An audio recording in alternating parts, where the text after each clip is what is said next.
And we are live once again for GRAPPL FPL Club.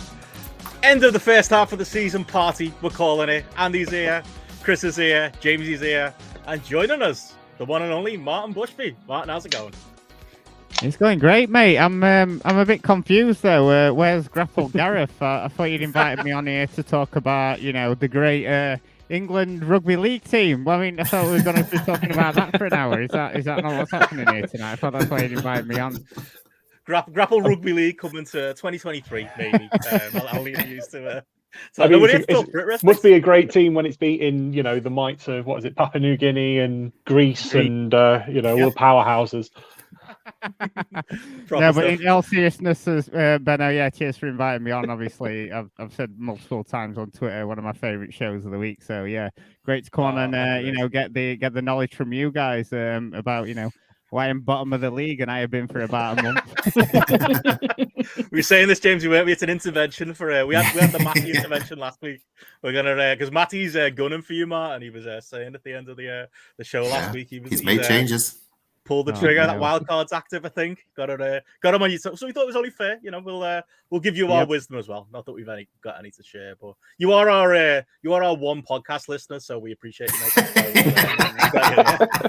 You're the one who downloads us on iTunes. Should you? I've got to say though, Benno, this is completely different to we're doing BWE. I mean, this is a far more professional setup. You've got the the scrolling graphic at the bottom. It's all on video. Everyone looks amazing. Sounds great. I mean, bloody hell, it's like leagues away from what we were doing on BWE. So top work, mate. proper FPL content creators, aren't we? That's what we're trying to do. I was going to say you missed covering the Brit Res, Andy, but you're still doing it. So oh well. Look forward to the BW year in review, though. Yeah, we're going to be doing that next month, definitely, 100%. Yeah. Yeah, we're going to be winning the quiz again, aren't we, Benno? Reigning champions. Currently, just to let everyone know, Manchester United won, Aston Villa won. Watkins for Aston Villa, Martial for United. Okay, there you go. Oh, that just happened. The second goal just happened on my phone there. This is it. This is a window. My phone is behind the laptop, so I just saw the equalizer. That's every Saturday afternoon. If you're watching the games, Martin, it's like, you know, I'm sitting there watching my perfectly legal stream, waiting for the goals to come in. Get a little message, Andy Ogden, like 10 minutes before the goal even goes in on my stream. He's the I don't know. You got a satellite attached to your house or something, Andy? That's what I reckon. And the thing is, Benno, I'm probably not sat at home. I'm sat at Scotland watching Rochdale, and I'm still sending this stuff.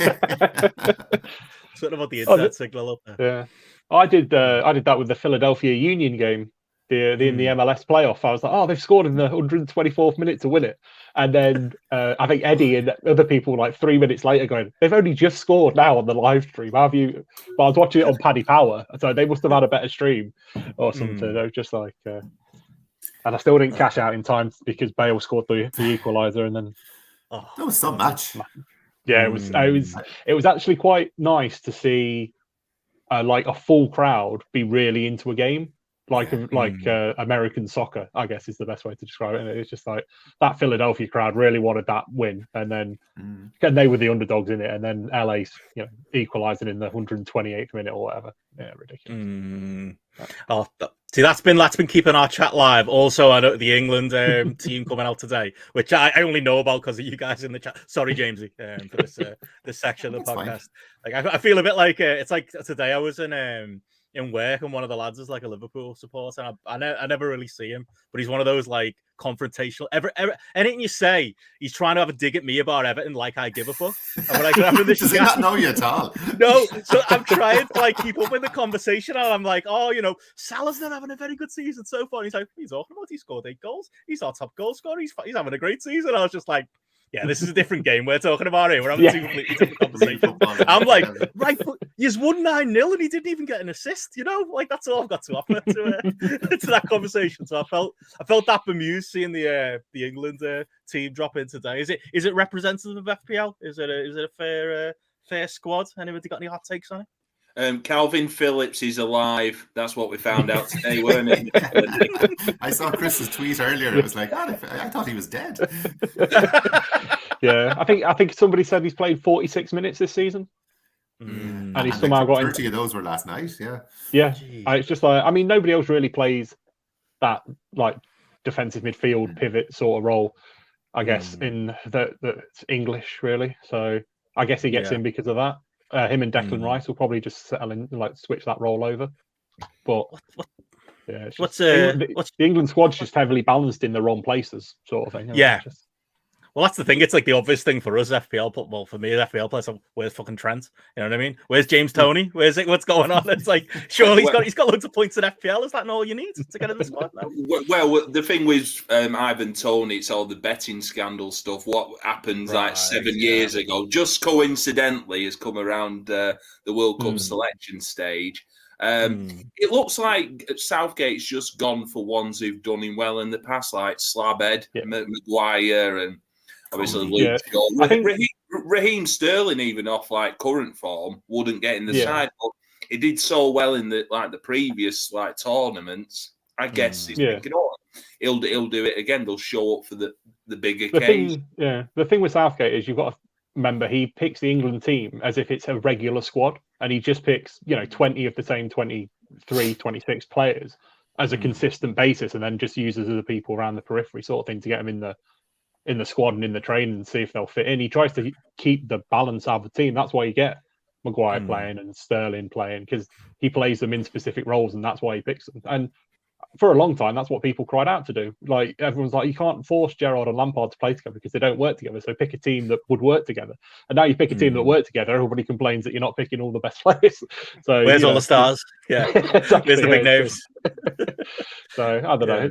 It's an. I was surprised to see Maddison get in. I know there was a big push towards the end of the like coming up to the date of the squad. Loads of pundits were like, "Oh, Maddison's got to be in it because he's in this great form." And it's just like he's played once in 3 years. That doesn't feel like a pick that Southgate would usually make, but. Lo and behold, he's the one that he seemed to have folded on, and then he's left out, like you say, Tony and other people that probably should have get in if you're picking on form, like Tomori at Milan and Tomori, even though, and the striker that plays over in Italy as well, Tammy Abraham and stuff. But I don't know. Aren't we well covered? Aren't we well covered in James Maddison's sort of like preferred position as well? So I mean, you guys will know better than me when they were saying about picking Maddison. It'll be one of them things. I do think with Maddison, they'll bring him on for the last 15 or 20 minutes. Oh, he's got to put him on the left wing, which has always been England's trouble, that we've never had any like left wingers or left midfielders. So that's where I can see him play. But you're always going to put your likes of Foden ahead of him, Sterling, even. Well, I'd say he's probably third or fourth behind. Yeah, I'd even put Bellingham above him. I think Bellingham, probably no sort. So. Yeah, because Sterling scores for England, doesn't he? That's the main thing. In the Euros, he scored pretty much every game. He might not be prolific for Chelsea, but he seems to turn up when England are playing, doesn't he? It's same as well with like up front. Like Harry Kane's going to be the main striker, and I don't really see Callum Wilson getting in unless it's like a dead rubber in the third game. Yeah, if England qualify before then obviously it'll be throw everybody out. Oh, there we go. I saw somebody, I've just found it there on Twitter, somebody put an England 11 if it was decided on FPL points, which I loved. Like, representative of real life, could that team do the business? So, Tony, Kane, Wilson up front, three up front, three at the back, Ben White, me, Trippier, Rashford, Saka, Foden, Maddison in midfield, Pope and goal. Looks all right to me, that. Yeah, I think barring me, I think you wouldn't be hugely against that. I don't think he's ever played at the top level. You swap him out for Connor Cody, who's probably the fourth. I've not looked at it, but I imagine he's probably kind of up there in the talking points. The rest of that team, you could probably get a good run out of. Still representative of real life, I think. It could work. It'd be a bit dodgy at the back, but you can shore that up. You can sort it out. I don't know. Like I think that's the thing. FPL should be representative. Who are the best players? It's like especially as well. Like now as well. With I was looking at like the squad. And there's barely any like proper out and out like attackers, midfielders. It's like.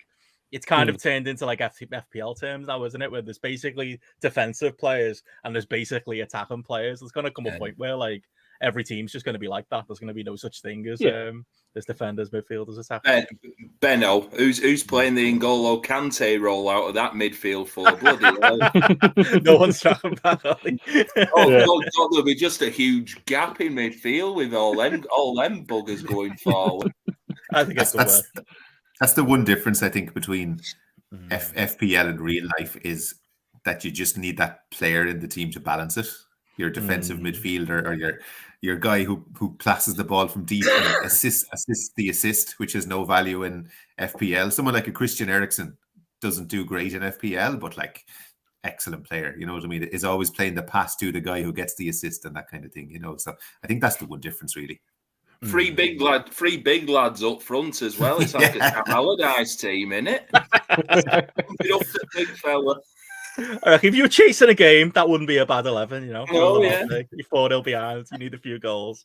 It could work. But I was going to say as well as that, I think today we're going to be talking a lot about gremlins in the FPL system and the shit show that was Saturday. But joining us now, who's had a little couple of gremlins himself. But we wanted to do this, Martin. We had you on as maybe representative of a certain part of the table, and I thought we can't give you any advice, right? So we thought to help out with giving you some advice, we got our mate Jordan making his return to the podcast as well. Jordan, you all right? Hey, Jordan. How's it going? Howdy. Right. What the fuck's I had going on? everything set up here. That's what I want to know. What's going on? I'm too high up the table to get a good waiver pick, so I just decided to do Moneyball a few weeks ago and try and pick the best value out of it. It's worked so far. It's working out. Bloody hell, you're making us all look silly in that draft. It's it feels tactical. That's all I wanted John to give us your takes on that. But yeah, I mean, talking that FPL website nonsense on I just I feel like I was one of the lucky ones who managed to get in and make some changes. Didn't manage to make all the changes I wanted. Didn't turn out well, though. I actually think I might have preferred if I'd been locked out. I think it might have, looking at my team from last year, it would have worked out better. Were you one of the people stuck, Jordan? Were you in the group with me at 1:10 trying to get that Man City team news? Yeah, I had my captain stuck on Haaland and vice captain on Foden. So for the life of me, I couldn't get back into the app to change it.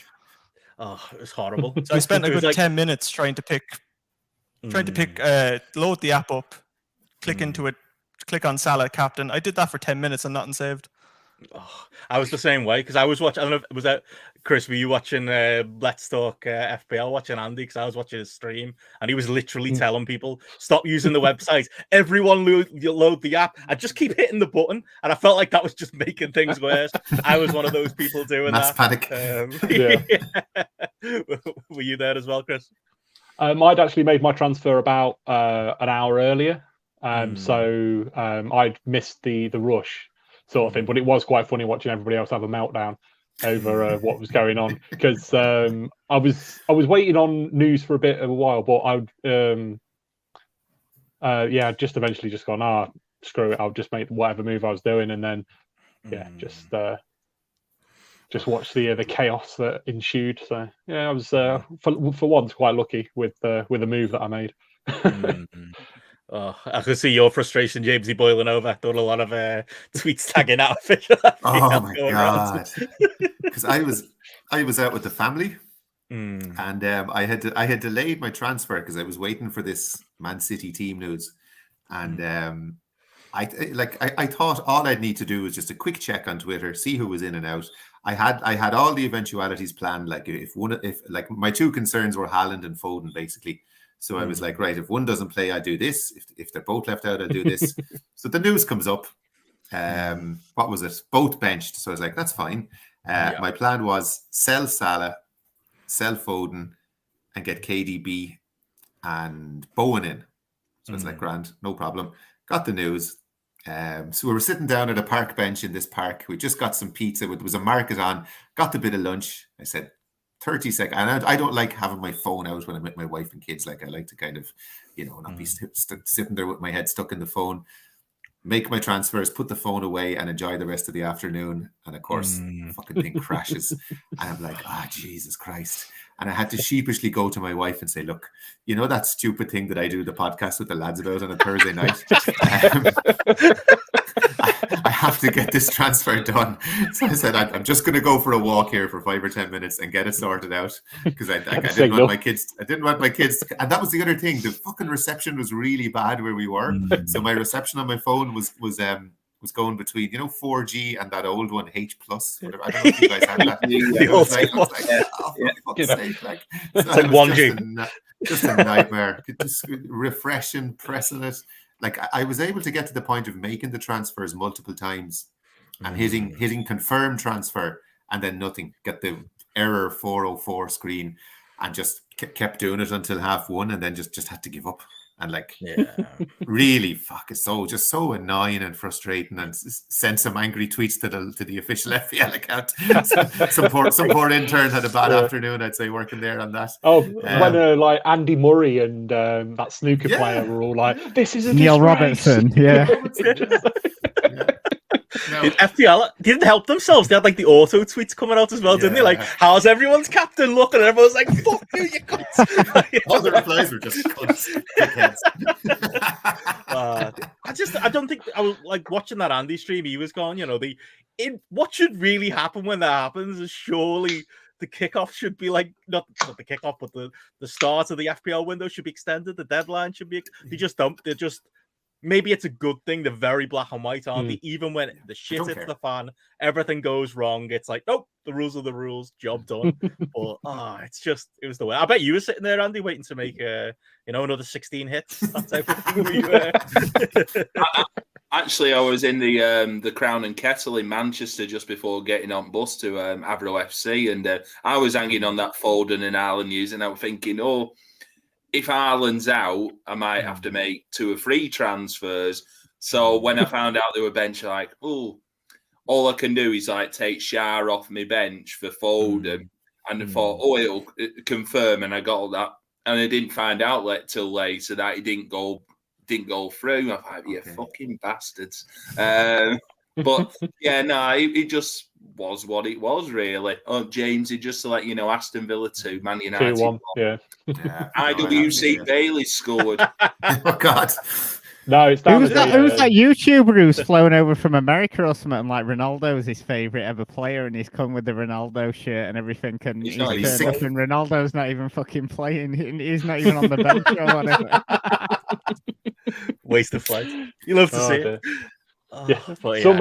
Some Blackburn fans did that to come over to see Brereton Diaz from Chile, and he wasn't playing. I know the game got cancelled.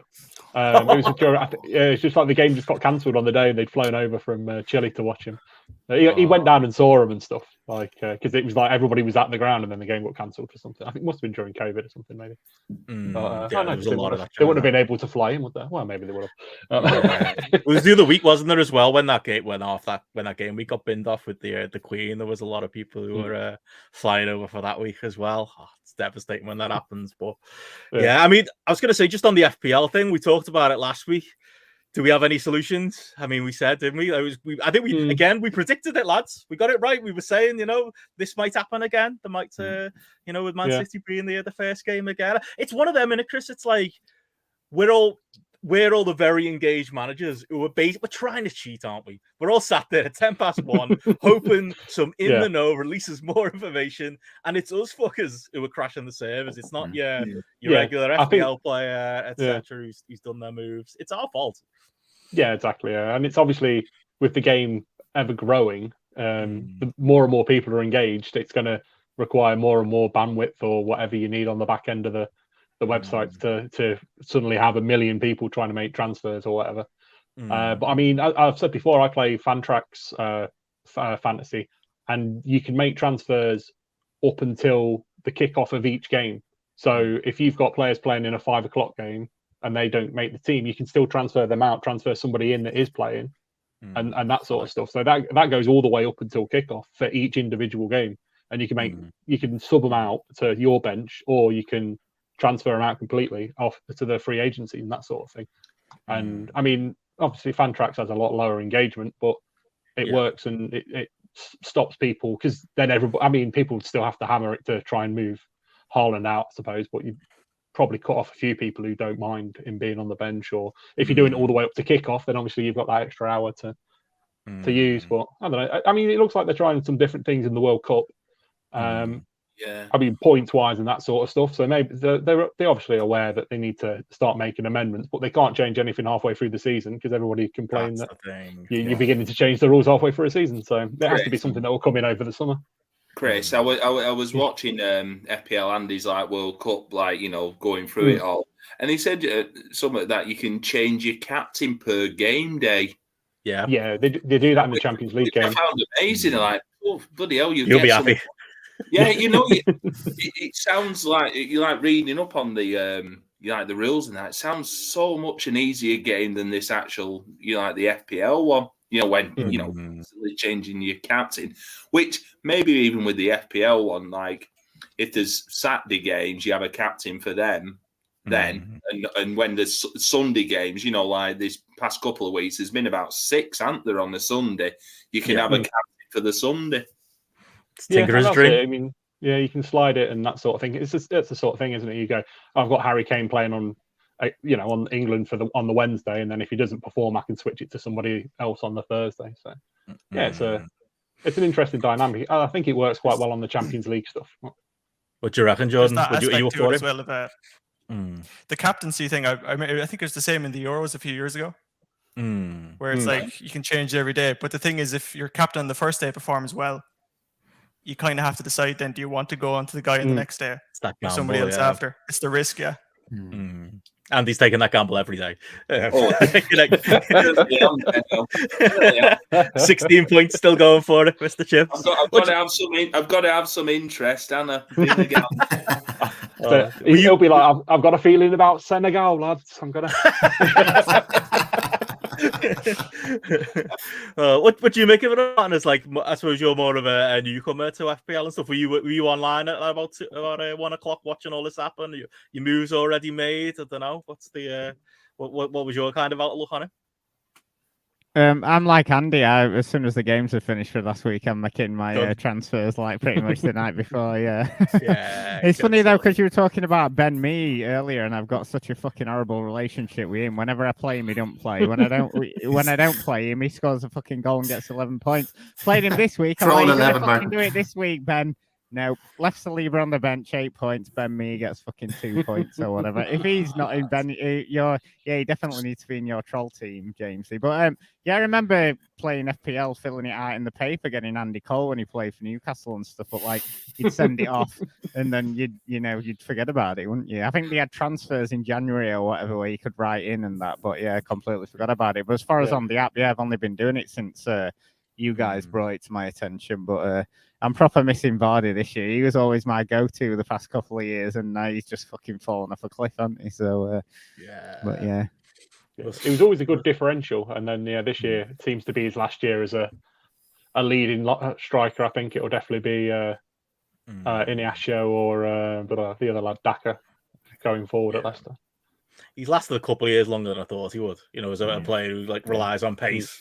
The fact that he's still going at the level he is, it's kind of impressive, isn't it? Yeah, but we might as well. We'll have a look at the. We've got a few teams to look at, so we'll look at our team. We'll look at the devastation, the issues of course. Some of us this week, some of us ended up a little bit better off overall. I am not in that second group, but yeah, bringing up our contributors league. It's tight at the top. That's why you're here, Jordan. You and Jamesy, 1 and 2, but Jamesy is still the king right now. So Jamesy, we'll go to you first, mate. What you make of that? De Jong's 62 points. You're obviously best laid plans didn't work out, but depends what those plans were. You're going to admit to it. You go, what was the plan? No. Going? Listen, I gained 9 points on the fact that the website crashed. So if the website wants to crash every week and save me from my stupidity, that's absolutely fine by me. There's no problem at all. Maybe I'm better off with it. Maybe it does show the value of we think these transfers we make are fucking critical, and we think we're actually making a difference by moving these players around, and sometimes maybe just holding and doing nothing is the best policy. We remember that interesting thing I was able to bring up in the chat during the week about how different your points would be if you hadn't touched your team from the start. Sorry, Andy. How's that look for you, Andy? I'll tell you what, when you brought that up, I was with Jeff as well, and I think both of us were 830 points. Bloody ridiculous. We would have been way up there. Is what it is, isn't it? Shoulda, woulda, coulda. You're going to take those lessons to the second half of the season, I'm sure, Andy, definitely. Oh, yeah. Also, you take no enjoyment in a game, Andy, where you were taking limited transfers like that. That's not going to give you the buzz you want from the game. You know what I mean? No. You want the thrill of the transfer. I do, James. It's all about how you enjoy the game, Yeah. But yeah, there we go. So as I said, 9 points better off purely from my transfers having failed, which is great. I'll go through it fairly quick because there's 6 of us this week. Cancelo, obviously, I think most of us had the -2. I couldn't believe, I put my phone away in temper after that happening. I didn't really check anything for a while afterwards. And I said, I just when I got back to the car then, I said, just before I drive home, I'll check how my team is doing. And I was like, -2? What's going on there? Fucking Cancelo's after getting sent off as well as everything else. Disaster. But at least my captaincy didn't end up on him like some poor people. They ended up somehow having... When they logged back in, Cancelo was he was your captain for a while, Benno, wasn't he? He was my vice, that was the thing. Yeah. I managed to get my transfers through when I go through my team in a minute, but for whatever reason, the captaincy wouldn't change, and I was desperately trying to switch it to De Bruyne. Yeah, that was a close one for me. Yeah, Guaita in goal. 2-pointer. I think they lost 2-1 to West Ham, so not much happening there. Dunk was a bit of a disappointment. I had put him in instead of Ben White, and if I had stuck with White, I would have been 4 points up on that difference as well. I think Brighton had Wolves away, and I thought that had a low-scoring game with maybe a clean sheet for Brighton written all over it. Fucking Wolves scored twice in a game, I think, for the first time this season, which is a bit of a miracle in itself. Trippier, I don't know what to say about him anymore. 12 points. The king of the season so far, asset of the year. Like, it was interesting there when we had that England team up. Like, he's right up there with Harry Kane. He's only 2 points less than Harry Kane at the moment, which is phenomenal for a defender. You know, bit worrying though, Jamesy. During that game, he looked to pick up a bit of an hamstring injury, but he managed to go through to about the 79th minute. Thank the Lord. Thank the Lord. He come off before they conceded. Well, yeah, he's not for the second time this season. He was subbed off before Newcastle conceded. Like, he's literally just everything he does at the moment just turns to gold, isn't it? Like, the man can literally do no wrong. Just a quick one on Trippier. So obviously, going back through it, did he used to play for Spurs and then they shipped him off to Roma and then he's come back? What was he doing wrong at Spurs? It was Spurs to Atletico Madrid. He went to. Oh, right. I thought he was one of them ones that got shipped off to Roma. But so it was just a case of, like, he wanted to go and play in Spain, sort of thing. So he's like James, you've been saying, he's been playing amazingly, and it's weird that they let him go, since they don't seem to tend to let a lot of their decent players go on transfer, do they? Yeah, I think they would have when they sold him. Did they have Kyle Walker as well? He was kind of sharing right back with Kyle Walker and a few others as well. So I think it was kind of a case of let him go. But I think one of the great things that happened Trippier was he got to play for Diego Simeone for a couple of seasons. And I mean, if you're going to be coached by a guy as a defender, that's the guy you want to be coached by. I mean, they talk about a guy who knows the dark arts of defending. And I mean, when he played for Atletico Madrid, they won the league, and they played 5 at the back. And he was literally their entire right wing. Like, he was the right back, he was the right winger, he was the right forward. He was just up and down the line. Their whole game plan revolved about him getting up and down the line constantly, So I think that time in Spain has worked wonders for him, as a player. And again, like, as I said, got the clean sheet coming off as a sub, brilliant. Andreas came off the bench, and because Mitrovic was out, he took the penalty, which was brilliant. That was, again, we say it every week. I think at this point, one of the best 4.5 midfielders I can remember being in the game in a long, long time. As I said, usually with those guys, if you get a 2 or 3 pointer when they come off the bench for you, you're delighted. I think at this point, he has 2 goals, 4 assists, something like that. Just phenomenal guy. You don't worry anymore if you get an injury or you have a player that's not in the squad or doesn't start, because he's coming on and he'll always be thereabouts in the points. Wilf Zaha finally came good. Nothing bad. Did you sell him, Andy? A lot of transfers out. Yeah. So God, that was I don't think I've celebrated a return as much as I have his return there at the weekend in a long time, because he was doing well. He had a goal, and then the very last minute came up with an assist as well, so to top it off into a 12-pointer. I think that assist alone was like a 5-point jump, because he went up into the bonus points as well.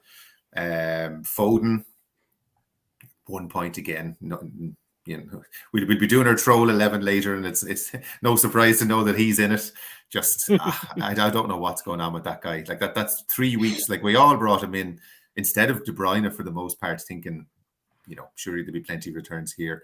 3 1-pointers in a row, and I think a combined total of something like 35 or 40 minutes between those 3 games. Just incredibly disappointing, when you've made a plan for a guy, and when a guy who's played every match and that happens, it's just one of those bad luck things that you can't really plan for in this game. Martinelli, 3 points, got the clean sheet points, not a whole lot happening this week. Salah saved the game week. Like, I mean, at one point on Sunday afternoon, my game week was looking really, really bleak, and then Zaha and Salah kind of saved it for me at the very end. What was it, 2 goals he got against Spurs? Just looked back to himself, looked back to the Mo Salah of old. 3 bonus points, just fantastic, and finally, about time, and as I said, I'm very, very lucky, because my move would have been to sell him and bring De Bruyne in, and that was something like an 8-point difference or something like that, so yeah, it was. Can confirm. Yeah. Sorry, Benno. I'll get it. I was happy for you, Jamesy. Oh God. But yeah, I love you how guys. Connor's saying in the chat there he's got the same toxic relationship with Zaha as Jamesy has. You just can't seem to get rid of him no matter what he does. Not this week, not with that fixture. I think holding him at this point, he might as well. There's only a week left, and it's Nottingham Forest away, so good chance. The thing with Zaha was that they played him through the middle as a striker, and I think that was the same when he scored that goal against Liverpool early on. Like a really good goal against Liverpool early on. I've watched Palace quite a lot in the last while because of owning 2 or 3 of their players, and when he's on the left, he's stuck on the left. He hugs the touchline. He's not really cutting inside, and I don't think he's happy out there. And his demeanor is off. He's not as inclined to kind of make the runs and get involved. Whereas I think he likes being the centre forward and likes being the centre of attention. And hopefully, Forest away, hopefully they keep him in that position for that game, because that could be a nice haul as well. Yeah, he's a role player in the same way that we see with City players like Gundogan, where you're like, oh, they're not going to do much because they're playing a specific role. And they're very good at being in that role. And it's good for the team, but it's not good for FPL, because you're like, oh, just let Gundogan go, let him get forward and he'll do bits. And same with Zaha, you're like, play him through the middle. He's the best striker you've got. But they're like, we've got nobody else to play on the left wing that can do it as well as Zaha can. So they play him there for the benefit of the team as a whole and hope that Elise or whoever can score. But you're kind of just like, we'll get rid of your crap strikers, play him up front and get a left winger and you'll be all right. It's a bit of a pain with old Zaha. I'd definitely hold him again this week. Oh yeah, 100%. Yeah, exactly. And then Haaland captain with the 5. What a roller coaster his substitution was. But he came on, scored a brilliant header, had it ruled out for offside, and we were all thinking, oh God, what a roller coaster of a day. 93rd minute, gets a penalty. Fluffs the penalty, he bottled that penalty. Bad penalty. It was a terrible penalty. That keeper should have saved that. It was not good. And he admitted after the game to feeling nervous. I was like, Jesus, Erling Haaland is actually a human being after all. He's not a cyborg that we all thought he was, It was a beautiful sight seeing him warm up, though, wasn't it? Especially for me with Cancelo on the bench, just seeing him. It was like, yes. Then the fucker takes the penalty, scores, runs off and takes his jersey off, gets a yellow card. Not thinking about us. And then the yellow card cost him another point in the bonus. So that was 4 points. And if you had him as captain, that's 4 points. It was just like, what a day from him being benched, from not being able to get him out of your team, get him into your team. Just madness. It really is in every sense the year of Erling Haaland, between websites crashing because of him and him breaking the game through his goal score, and he somehow finds his way into the headlines. Exactly. It was wild though, him and Pep celebrating like they just won the fucking Champions League, weren't they? They were running all over the place, diving around and stuff, and you're like, all right lads, chill out.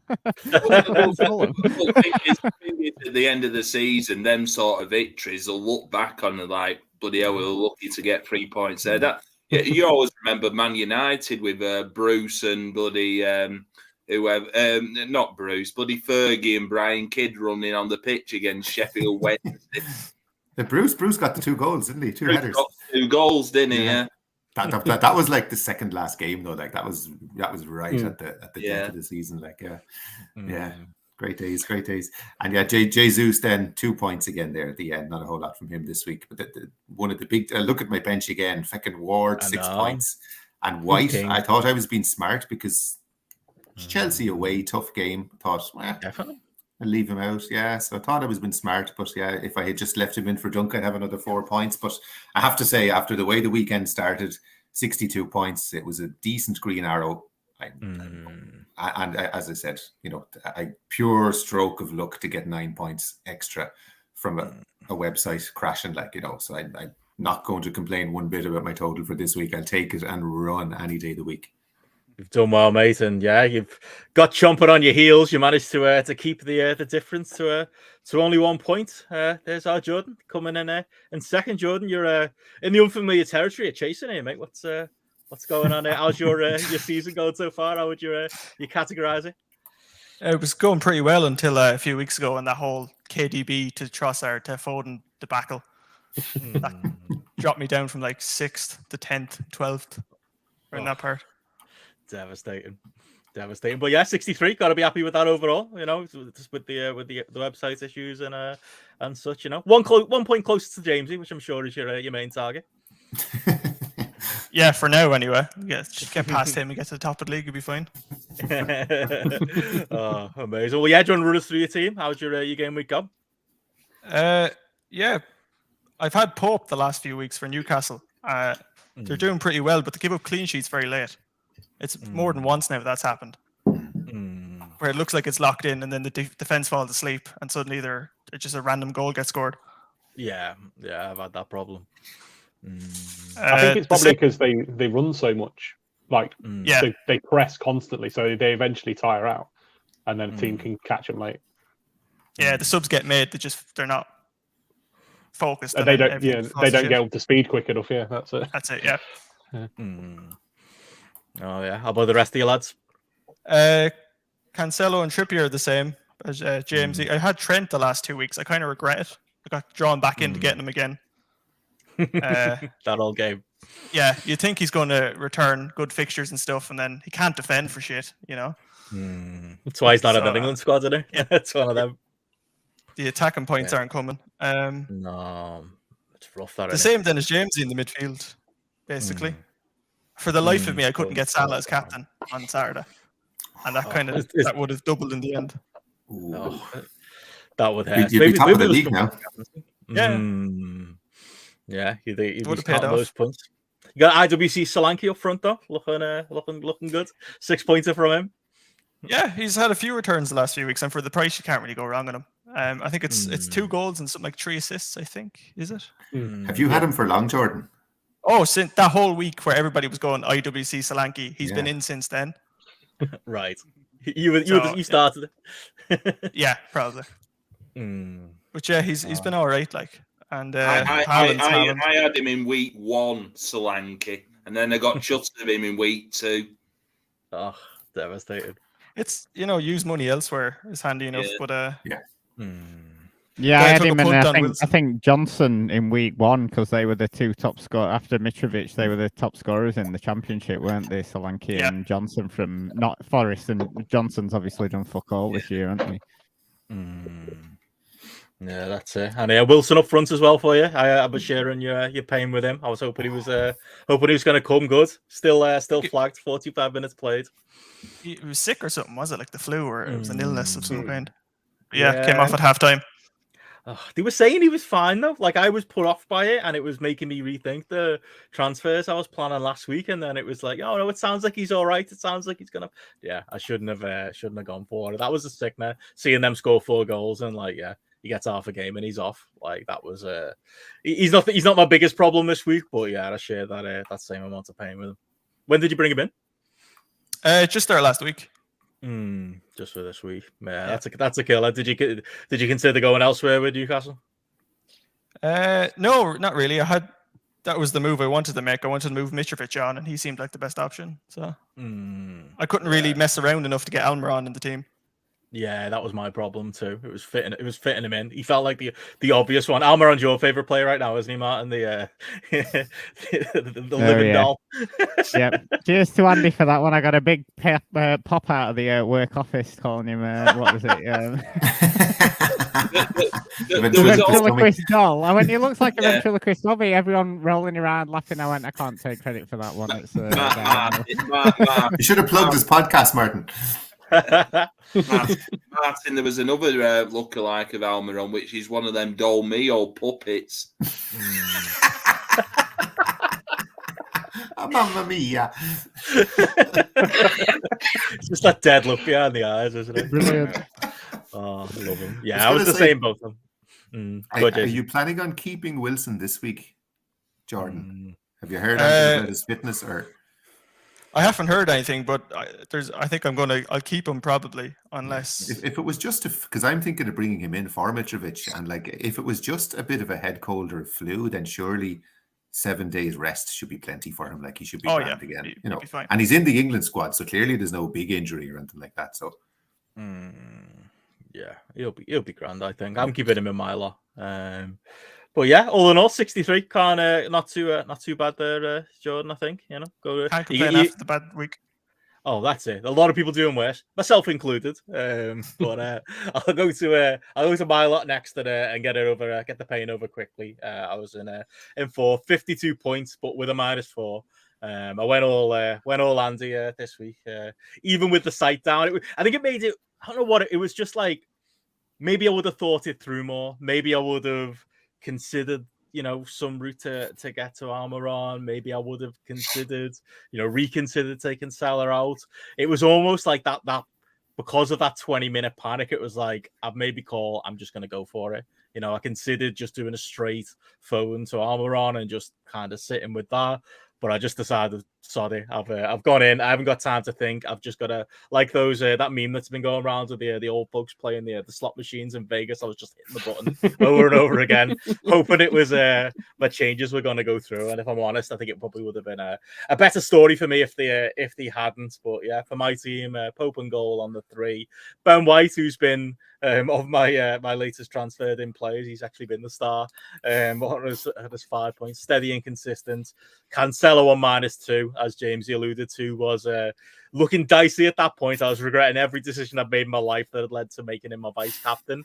It felt reliable. It just felt like, if Haaland doesn't play, he's a City player. They've got a great fixture. Yeah, he's reliable. Good shout. Nothing wrong with it. Gets himself sent up. I had I think I was doing some work at the time. I had the game on like mute, and I could just see him kind of gesturing at the referee. I was like, oh no, what's going on here? And then I caught it with our group chat, and it was like, oh, he's been sent off. I saw them go like the referee double checking it. I was like, there was no way it was changing. He was doing that typical player thing where he's staying on the pitch trying to argue his case, and I was at home hoping that he'd win that fight. But yeah, one of those, he was off. I mean, the positive is that he misses his game, doesn't he? Midweek he's already missed it as far as the Carabao Cup goes, so not too bad. But yeah, it was looking dicey when he was looking like he was, if Haaland didn't come on, he was going to be the captain. I've seen a lot of teams with a -4, not looking great. But yeah, same story for me. Trippier on the 12. Again, wish the -4 hadn't gone through, as it was De Bruyne in for Salah. It wasn't looking too bad until that Liverpool game kicked off, and yeah, Salah decided to turn up. But I knew the risk. I knew that was where I was going, and yeah, but again, probably would have made more sense to either hold on to Foden and not make that change. But it was the only way I was getting to De Bruyne, so. Is what it is. Rashford on 2, Saka on 5, Martinelli on 3. Ever reliable, Andreas Pereira coming in for Mitrovic as an auto sub. Absolutely getting an award at the end of the season as the standout 12th man in FPL this year is our Andreas. So I was happy with that. Wilson, same story as Connor. Like I say, he was part of that -4 that I took to get Tony out and brought him in again. Did not work out, and yeah, should have maybe paid more attention to the yellow flag. And yeah, got lucky in the end with Haaland warming up. That sight for sore eyes on the bench definitely made a bit of a difference to my game week, but. Yeah, it was one of those. I've said it a couple of times in the last few weeks. Maybe it's turned into a clutch. Not a bad week to have a bad week. I'm 1 point below the average. Not the end of the world. A lot of worse sub stories than mine. And I think I'm going to have to take responsibility. It's my own fault as far as the forcing those transfers through when I probably should have just. I think next time learn my lesson, step away from the website, and what will be will be. But yeah, I think a lot of risks coming in my future as far as forward goes. But yeah, moving on from my lot. So there I am I'm in the 4th in the FPL contributors league. Chris, you're making your great return to the show, mate. There you are in 11th. No movement, but I'm not saying you were a coward last week. Avoiding. Oh yeah, I did have a shocker last week. Yeah, we won't bring that up, mate. Well, we moved on. We're talking game 15 now. I mean, I've had a shocker of the season, so that wasn't not running from that. But no, I'm fairly similar to everybody else. I think we're all kind of running from the same template in a lot of positions at the minute. So Pope in net. I've finally moved on to the Trippier bandwagon for the first time this season. Got rid of Perisic and bought Trippier in, and that was when I heard that Perisic was starting up front for Spurs, I was like, have I made a mistake here? I could have switched something else, but no, it worked out well. Trippier with a 12-pointer. Eric Dyer got 1 point somehow. He should have probably had that taken away from him for that horrendous header onto his shoulder that set up the Salah goal. And then Cancelo with his -2, Foden with the 1. Zaha, I kept him in, kept the faith, 12 points, as we said. If he plays up front, I think he's a much more dangerous prospect for the team and a better FPL asset. So hopefully they swing that way. Almiron, who I've had in for the last month, I think now, and he's you were early on that. Well, I had St. Maximum originally, and then he got injured, so I just did a switch to another Newcastle player, and it just happened to be Almiron, and he's kind of just getting into his purple patch at the time that I brought him in. So done quite well there. Martinelli, clean sheet, wasn't it? I think for the 3 points. Yeah. Haaland with the captain. I had Almiron as the other captain choice, so wasn't too worried. If Haaland hadn't come on, because it wasn't too bad. Calvert-Lewin, that it was a big gamble. As I said, like I needed something to try and a massive differential to try and boost me up. It's not worked whatsoever. If I'd have gone Wilson, I'd have been in a much better place, and he was only, I think, 10% owned or something. And he's had a good couple of returns in the period that Calvert-Lewin's had 2 blanks. So that was a bit of a pain. Harry Kane again, delivering with another goal. He's been, if it wasn't for Haaland, I think everyone would be like, oh, Harry Kane is like the best asset to have up front this year. Like, I think he's returned he's only had 2 non-returns this week, this one, game year or something. Chris, I read today like an article about Antonio Conte played him in the Carabao Cup last night, and said he started to look a bit tired because he's played in literally every match. Yeah, he plays every minute. Yeah, he plays like almost every minute of every match. So it's. Do you find with Kane though, he waits until his back's up against the wall? It's kind of like, he'll do fuck all, and then he's like, oh, hang on, we're losing here. I best like do something. You know what I mean? I always find that whenever I watch Spurs, he don't switch it on until he's like, oh, hang on, I need to, we're 1-0 down or whatever. And that's always been my issue with him whenever I'm watching Spurs. Yeah, Spurs are like that as a team. It feels at the moment like it feels like they need to go 1-0 down just to get going. They're like a Greg Valentine, aren't they? They need 15 minutes just to warm up. It's just like, it's just like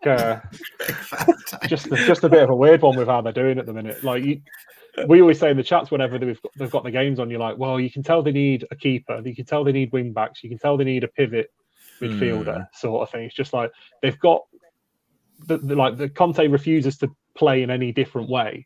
And he's still not had enough transfer markets to get the team to where he wants it to be, sort of thing.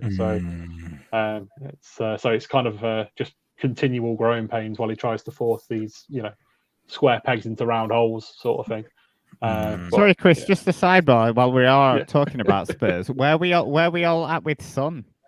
Do you think? He had that one good game, didn't he? Do we think he's, once he comes back from injury, he's going to sort of like get better again, or have we all sort of given up on him for the season? We'll have to see how it all goes. I mean, he's got a broken face, but he said he's still going to the World Cup, so I don't know how that's going to work. So when he comes back, I guess, but I think it depends how Spurs do in the transfer market. If they can bring a couple more players in, or they can keep Richarlison and people fit, I think Son becomes the sort of option that he was last season. But at the minute, I'd kind of avoid him until he starts proving that he's getting returns. What you're basically for the money saying, as well. What you're basically saying, Chris, is Harry Kane is Greg the Hammer Valentine, and Son is Brutus the Barber Beefcake. You're just dragging him down, his broken face. Yeah, even better. They're not the dream team at the moment. No, definitely not. This is the reverse what we did on GRAPPL, where we were looking at the class of '92 and making them wrestlers. The Neville brothers as the Steiners. I hope there's no well, there probably aren't any, but hope there's no non-wrestling fans listening. They're probably like, I was going to say it'd be very confusing, mate. Household names: Greg the Hammer Valentine. Wondering which team Greg Valentine played for in the '60s or whatever. He does sound like he knocked in 40 for West Brom or something. Yeah. Accrington Stanley or someone. Yeah. And then bench. Just I mean, if I had a bench boost week, I wouldn't be too mad with a 15 pointer. Clean sheet from Dangerous Danny Ward. This season. Yeah. Andreas again with another return. Anderson with a 2. Because they let him on to West Ham, and Neko Williams. So not too bad overall. I think it was above average again by a few points. So clawed up a few places in some leagues. Stayed dead set in the one with us, but not too bad. And not second too half bad of the season. That's going to be your time to shine. Yeah, I think at this point I've got to strategize and then kind of think where I am at the moment. I'm 4.6 millionth in the world. So if I can finish in the top million, I think that'll be the aim. But it seems like there's a lot of. I saw some stats from a Twitter account. It seems like there's a lot of like zombie teams that are just got Haaland in, so they're just continually picking up good scores each week. So that's why it's so difficult to kind of go up, because even the teams that aren't playing have got probably like 2 or 3 of the top players. Because when you just default a team, it had Trippier in, it had like Martinelli in, it had Haaland in. So even teams that aren't playing, you're struggling to try and catch up with because they've got the same players as you. So you're going to have to figure out some differentials. And I've got some research that I'm going to want to do on Footy Scout and stuff, because I think there's some players where I think you'll be able to find players that are getting good bonus points this year, like continuously, like Iwobi and Saliba and players like that seem to consistently be getting in the bonus points because they play to how the system scores it, sort of thing. So I think if you can find a few players like that you can get in at the lower level, your cheaper prices, you might be able to pick up some additional points to that sort of thing. So there's a few things. That's the thing. It could be a different world. The other side of this World Cup break, who knows what might happen? Who gets injured? Haaland might go back to his home planet. Who knows? Like, it might be a completely, It's a totally new game. Like this has never happened before, where you literally have a season split in 2. And it's totally fresh start for everybody. Obviously there were wild cards before that you could take when you wanted to, but there's never really. I think the pandemic season was the only time where there's literally a chance now to start from scratch. Forget whatever rank you had in the first 16 weeks and just play a new game now and just go from there. There'll be a totally new template. There's going to be all kinds of injuries. There's going to be the big dilemma when you're picking a team during the World Cup will be, do I go for people who didn't play in the World Cup? Because we even saw with Mo Salah last year that he was absolutely flying up to the African nations, went away to that, played a lot of games, played a lot of extra time games and penalty shootouts. And by the time he came back, the edge was gone. He was still doing okay. He was getting single point returns, but the big returns kind of dried up. You know what I mean? Yeah. And I think them going out to Senegal really affected him a bit mentally. Yeah, mentally as well. They weren't supposed to, because Egypt had been the best team in Africa for so long, and then Senegal have just come along and they just like that. I don't know if you saw those games, but they played like 2 games, but like back to back sort of thing, and they both went to penalty shootouts. And that one where there was just like a massive crowd of like laser pens on all the players when they were taking penalties faces, and just like what years? We all used to do that, like 2001. You look at it though, it looks like a flipping Darude light show or something. It's just like it was ridiculous for people trying to take penalties. Paraguay in the World Cup. That's who Almiron plays for, isn't it? No, I don't think so. So so there's players like him. Like Salah's not in the World Cup. Haaland's not in the World Cup. So all these players. And like the other thing is, like, when you think about it, all those English players are going to come back psychologically scarred from the fact that they're going to lose in the last 16 on penalties to fucking Uruguay or someone, so you have to factor that in as well, coming out of you, James. Hey, this one Darwin might come good in this World Cup if he's scoring goals against England for Uruguay. Yeah, that'd be great. There you go. It'll be very different. But before we get there, Andy, I'm sure you're glad to know there's going to be a wild card coming your way to play with. But conservative 4-point hit this week, mate. And 53 points overall. How would you categorize your game week this week? Average, basically, because it is the average. Edison 2 points. I think we expected Fulham to get a goal anyway, so it didn't really matter if he even put Raya in. We've got 2 points as well. Trippier, just to echo what Jamesy said and what we've said for the last 15 weeks, what a legend. Dan Burn, I was a bit disappointed when Newcastle conceded because that would have been another 6-pointer from the Newcastle lads. Boring Everton, Cody. Yeah, he's probably in for one more week and then get shut when the wild card comes round, which I will say I've been, tinkering around, thinking what I am doing, and I think my wild card team coming up for Christmas looks very good. But yeah, you know what? By the time we get to that moment, they'll all be fucking injured from World Cup. just play it like each week, just to make those different changes. Pretend you're making hits. I think that'll get you through the cold winter months, mate. Just tinker. Yeah, no. To be honest, Benno, I probably will do that. Just they're not playing so well in World Cup, I might take them out and what have you. Do you know? Sorry, just on that point, Chris. Do you know what is actually happening with price rises and stuff like that? Is it's just going to be flat? Yeah. Is the game live in any way? Is there anything we should be keeping an eye on? So once the game week is locked, the games are active for 12 hours, where prices can go up and down. After that point, they are then locked for the entirety of the World Cup season until the 26th, when the games start again. So there's a 12-hour window where you can make transfers, which aren't hits, but prices can change. And then after that, everything's locked in. Ben Krellin's got a thread about it on Twitter if you read that. But yeah, it's there's a short window where prices can go up and down. So if you were if you've got a player that might drop, it might be worth getting them out and getting somebody else in to save the 0.1 or whatever. But there will be a very short window, and then everything's locked in. Your transfers are counted. So every time that you mess with your team, those transfers are counted on your account, and transfers are used as a differential for when people finish on the same scores. So if you make loads of transfers, you'll finish lower than someone that hasn't made many. So basically, if you finish in level with me, well, you're winning, aren't you? Yeah, basically. But who had the better time, Andy? Who had the better time? It was you. Fun, exactly. So yeah, just back to my team. Kevin De Bruyne, he got an assist. I got rid of Mo Salah for De Bruyne, which in hindsight, when you look, Salah's got Tottenham, De Bruyne's got Fulham, you probably go for De Bruyne. But 14 there's loads of weeks where we could have got away with that. You know what I mean? There's been so many weeks. Yeah, De Bruyne has always been good for the assists, and I think he's probably the top assist maker this season in the FPL. Leandro Trollard. He might be coming up later.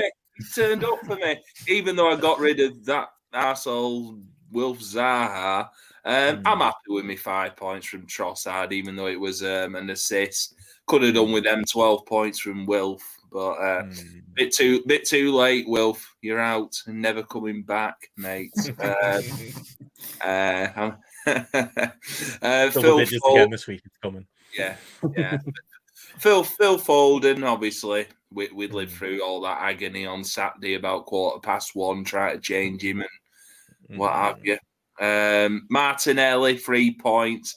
That as far as I didn't see the Chelsea Arsenal game because I've got Shutter BT Sports, but it seemed a very quiet game, to be honest. Nothing much happening from it. But Martinelli free, Xhaka free, who come off my bench for Mitrovic. I will say as well, Chelsea not playing well. They didn't look great last night against Man City in the Carabao Cup, even though that's very much you stick your fringe players in. Didn't not look good for the last couple of weeks, Chelsea. If you are thinking of sticking your Mason Mounts into this world and what have you. Jesus, 2 points. It's one of them weeks in it, but he's had a lot of them weeks though. That's the only thing, isn't it? As FPL asset, as great as he is to watch, Yeah, And to be honest, when we get into the transfers later, I think I have actually got shut of him for this week, this one week. But I do plan on like bringing him back in for, after the break. And Harry Kane, who have had in like the last 2 weeks, nice to see he actually got a goal, got me a return there, and then the bench. There's nothing. Is the Raya to Mitrovic, who's it was funny that Foden Ireland news come out, and then about 5 minutes later, Mitrovic not playing. But he's supposed to be out of the first game of the World Cup as well. So if you want in a change of striker this week, it's very much slim pickings. You're either looking at a very ill Callum Wilson, or you're dropping into your Schmackers again, aren't you? And Solanke for one game. Better other ones on bench, Shah 2 points. Who I said I did planning to go in for Foden. I was regretting the site crashing when he was on that 6 pointer, but then Newcastle conceded, which weren't too bad. Joel Gomez as well. Did he get in the England squad in the end? No. Don't think he did. He's doing well on the bet odds. The market moved a lot money on him a or few people. something. Yeah, On the betting odds, he were quite low down, and I was thinking, what the bloody hell they're putting him in for? I put in our chat, he couldn't pass win, never mind pass a ball. Should have spoke to you, mate. You've had him in your squad for long enough. You could have told them, nah, you don't want him in England, Don't call him up. He ballsed up for one of the goals. I think it was like the other week. He's not looked brilliant, and I think he's on the bench now for Liverpool, and they brought. I think it's Canate they brought him. Yeah, 53 points. It seems like a standard week. If I'm going through all my game weeks, I'm getting like your 50s and your 60 points. But I think, as Chris said, we just don't seem to be moving. No, it's a logjam now. Just looking at the overall league, a lot of 60s, a lot of 50s. But I was going to say near the top, and here's your moment, Martin. We said we were gonna have a little dig on your team. Here we are, game week 15, 67 points. You can tell us. Yeah, joint top points this week with Mr. Carl Gack. Yeah, I'm pretty pleased with that. What are we doing wrong, Martin? Tell us what should we be doing going forward? Well, mate, you need Caballero on your bench. That's where you're going. That's a strong team, though, isn't it, Jamesy? Like, I kind of looking at some of the players, I could do with that. You've got Ben Mee there as well. Well, I've had a really on-off relationship, like I said, with him all season. I don't want it. As soon as I'm like, oh, shall I get rid of him? He scores a goal and he gets 11 points. When I put him on the bench, I'm like, all right, I'll give him a chance this week. Gets 1 point. Saliba gets 8. That's always. I think that's just been the story of my season. I don't know, Benno. Do you just want to go through this team or just go through my season as a whole? Because I feel like. Do both. How's your season been? Well, obviously it's been fucking terrible, mate. I'm bottom of Fair enough. There's no washing over that. I think it's because I spent, obviously, I spent so long trying to be as different as everyone else. Everyone was getting Haaland in. I got Darwin in. He got sent off. I went double Chelsea defense 1 week, the same week that Kaloubi got sent off, and I was just desperately trying to be so different to everyone else that I sort of lost track of there's a reason everyone's got these other players in because they actually get points, and and I was like, oh, perhaps he'll get some points, and I just had so many weeks where it was like 30 odd and 30 this and stuff like that. But what one person I will definitely not be getting rid of, who has saved my is the only reason I was even getting 30 points, was that fucking Tintin looking motherfucker De Bruyne. I mean, he was absolutely, every week where every player was getting 1 point, he was getting 11 or something. And so he's been, the only shining light in my team this year so far. But I feel like, past couple of weeks I've been getting, a few 50s, a few 60s. Obviously been taking advice on here, bringing Ben White in, bringing Trippier in. I tried it with Shaw for a while because I was like, oh well, Evan's got Trippier, I'll have Shaw. That didn't fucking work out, and then now I'm going with ease rather than Zaha. But I'm pretty pleased with the way it's going. I still think Darwin's going to come good. I'm still going to keep bringing him into my team. You know, I'm determined that he's going to come good. So yeah, they were the two big signings of the year, weren't they, him and Haaland? So I've got them both up front. But it's just trying to find a sort of. I feel like my defense is getting better. I feel like I'm going to leave Ramsdale in. Yeah, obviously I need to get rid of Caballero, but it kind of feels like a wasted transfer at this point if Ramsdale's playing every week. But yeah, that's it. I fetched Iwobi in just because I thought it was hilarious after the higher or lower than Iwobi week. I guess I should start playing it a bit more seriously. I think it's when I saw Will Cooling was like, you know, way ahead of me at 100 points. I was like, oh, I should probably start taking this a bit more seriously. And obviously the same problems with Foden. I think it was is it Adam Abdul, obviously our friend Adam, he's like second in the overall league, and he'd had Foden for ages, and I was like, oh, perhaps I should bring Foden in now, and that was literally when, you know, he started getting benched and everything. So yeah, it must be my fault. Yeah, but yeah, De Bruyne is a player I'm never going to get rid of. He's, you know, when my weeks have been dreadful, you know, he's definitely been good and he's always a good option as a captain, I feel, as well. Yeah, especially the last couple of weeks, and Haaland's not been doing a great deal, and obviously Trippier. I can't believe I slept on that for so long. Even though I was listening to this fucking podcast, I read James is going, Trippier's the man. Trippier's the greatest player ever. And I'm just like, no, I think I'll stick with fucking Sharper this week. What a mistake that was. So yeah, I seem to be getting more and more points now. But yeah, that first spike, sort of like 3 or 4 weeks, just killed me. Yeah. You know what I mean? Just trying to be so different to everybody, and just you've got to sit back and go, actually, you know, there's a reason why everyone's, you know, picking these players and stuff. But yeah, I'm happy to, suggestions galore. Obviously, I listen to this every week, and, you know, I really respect your guys' advice and everything. So yeah, suggestions galore about who I can take out, you know, other than obviously my substitute keeper. Willie is staying in, is he? Anytime I see him, I'm like, what kit's that? Like every time. It is Southampton, isn't it? Right, Jesus. He used to be at Man City, didn't he? Yeah, Man City and Chelsea. He's very good at splinters in his ass, isn't it? It's a nice kit, I've got to say. Like, I wear that. Yeah. He's fallen into the role that I'd have always loved to have had as the permanent second or third string goalkeeper in a Premier League team. Because like there used to be a guy at Norwich, Nash, was it, I think? Carlo Nash.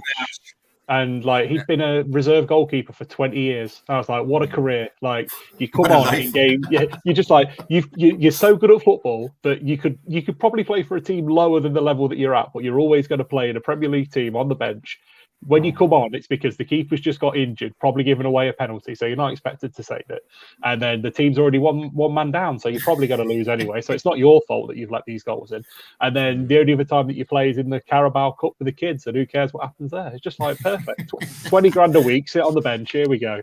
It's like that guy Lee Grant, who was at United for the last 3 or 4 years. Derby keeper, weren't it? Fucked him out of nowhere, and like probably I'd say on probably 30, 40, 50 grand a week. I think they just kept him around because he's a good laugh, basically. You know, he'll never need to play. Gallows and Anderson. Yeah. James needs a new pool. James is the one that the one at Man City, Richard Wright. Was Ipswich keeper. So City's had a few of them recently. Richard Wright and Scott Carson. Scott Carson's got the third or fourth choice keeper. Yeah. It's an easy way to take a special medal made up as well, so you feel like you've won something. Yeah. Mark Bosnich when he was sniffing coke on the bench as well when he was like United.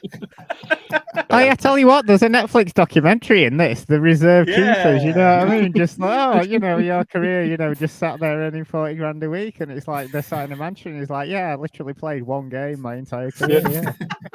Go to training every day.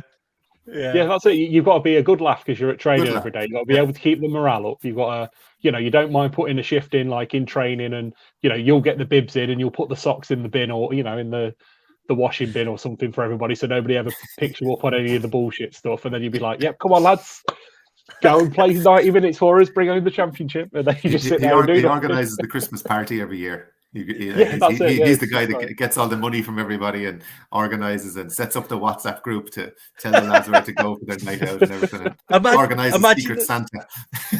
Imagine the fear when like the goalie in front of you or the two goalies in front of you get injured though. You're just like, oh fuck, it's real now.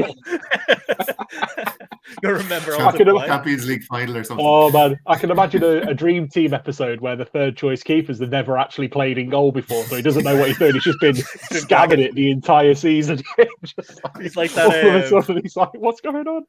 Yeah, people getting jobs in like offices and like they're there for like years before someone goes, what's your job actually supposed to be? And they've just been doing nothing for 2 years. Yeah, Jared Benno. There it is. Yeah, there's another one. Jeff. Double J, control F, Jeff. Love it. Oh dear. I mean, Jamesy, Chris, do we have any tips for Martin on his squad? I'll bring up his team. Yeah, I mean, I'm just looking at it now. I mean, there's nothing I'd particularly. I mean, the only thing it'd be like it's like a luxury transfer where you could move on Ease or Iwobi, and I think they've both got decent fixtures coming next week. Everton have got Bournemouth and Palace have got Forest. They got Forest. Yes, I mean I wouldn't really look at moving them, but I mean it's the last week, so you might as well take a flyer. Maybe move Ben Mee out for somebody. How much money have you got in the bank? Ooh, let me just check. Because they've got City, but then you've got Saliba and Dyer on the bench. So I mean Saliba's got Forest. So is it Forest they've got? I wouldn't get rid of any of them. I mean, you're a step ahead of most people, Martin, because I think Darwin is somebody an awful lot of people are going to take a 1 week punt on. Like if I'm struggling to get from Mitrovic to Darwin, I'd love to get Darwin in for 1 week because it's a nice fixture. They played okay last week, so you're already a step ahead there. Because I thought he's got to. I mean, Liverpool must have these, really well-paid scouts, and they've spent all this money on him, and surely he's got to come good at some point, hasn't he? You know what I mean? For all his faults, he'll get goals. He'd get most of the goals. Yeah, his underlying stats, his XG and stuff's like, showing that he should eventually just start. Yeah, the number he's having as many chances per game. Yeah, he's having as many chances per game as Haaland is. So. I will say at the moment in the last couple of games, especially with Liverpool, that Darwin's been more active up front than Bobby Firmino. Yeah. Firmino's just not been there. The only time he gets mentioned is when he gets subbed in the 65th minute. That's what he's been like, Firmino. So there's a lot of people taking hits, or because it is. I mean, we'll talk about all our different risk appetites for this. It's a dead end of a week. No matter what you do, you're getting a wild card to fix it. And a lot of people are going for Darwin. Like a lot of people are doing that and breaking the team to get him and spending points to get him. Yeah, I'd echo that. I think you're actually looking in good shape, Martin. Yeah, honestly. Yeah, I probably. It is all thanks to you guys, though. I mean, this is the past couple of weeks of me listening to the show, bringing Trippier in, bringing Ben White in. So I suppose, my guest appearances, should have been a month ago, and then it would have been. I suppose, really, what you could do is Foden to Kulusevski. Oh yeah. Because if Foden doesn't play and Kulu's expected to be back this week, that'd be. I've already switched Foden out for Madison. Oh, right, okay. There we go. That's fine. Yeah, the new team's up on the screen now. Yeah, that was. Oh, right. Sorry, I'm looking. I'm looking at you. Oh, yeah. I'm sorry. I'm looking at your points from last week. And actually, Martin, Madison is someone that I'm strongly thinking I can get. I have 2 free transfers because of the site crash last week, and I can get from Mitrovic to Madison almost in 2 moves, if you know what I mean. I can buy cheap striker and then upgrade Andreas to Madison. And I'm seriously thinking of that. I just think the whole. Do you know the way a narrative forms around the weekend? And there's been a big push. There's been a big push for Madison to get in the England squad. He's got in the England squad. It's one of those things that kind of happens that he'll get a goal or 2 now. You know what I mean? And you can hear the commentator talk about the commentator roaring about his World Cup dream, and he's coming good at the right time or something like that. And it's the weekend to make silly punts like that for reasons you normally wouldn't. You know what I mean? Where it just feck it. Madison's the story of the week. Why not put him in the team for that reason? You know what I mean? Yeah. One question I would have for you guys is: I've had Dyer since the start.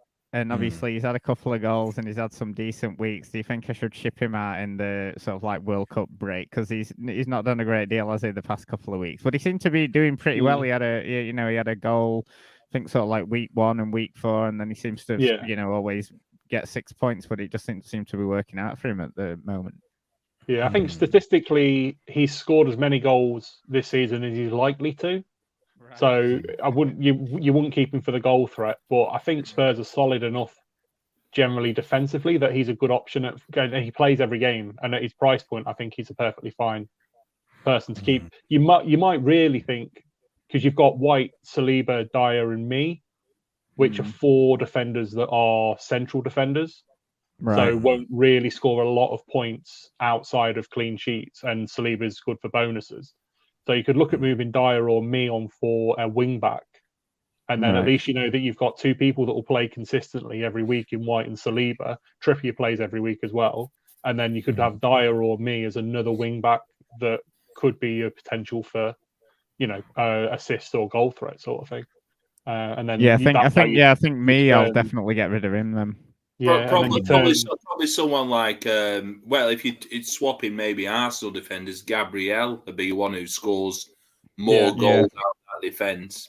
Yeah, I mean the one thing to think of perhaps is that obviously with White and Saliba and Ramsdale, you're putting all your Arsenal chips in defence, whereas that means you're missing out on Martinelli, you're missing out on Odegaard, you're missing out on Jesus and Saka. Yeah, so you could look at moving an Arsenal player on.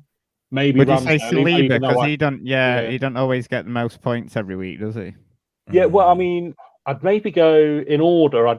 In how to transfer him out, I'd go Ramsdale, White, Saliba, or White and Saliba are kind of a toss-up, but I'd probably lean towards Ramsdale out, and then you can go to Pope or somebody there, and then you can have an Arsenal player in the midfield, move out Eze and have in Martinelli.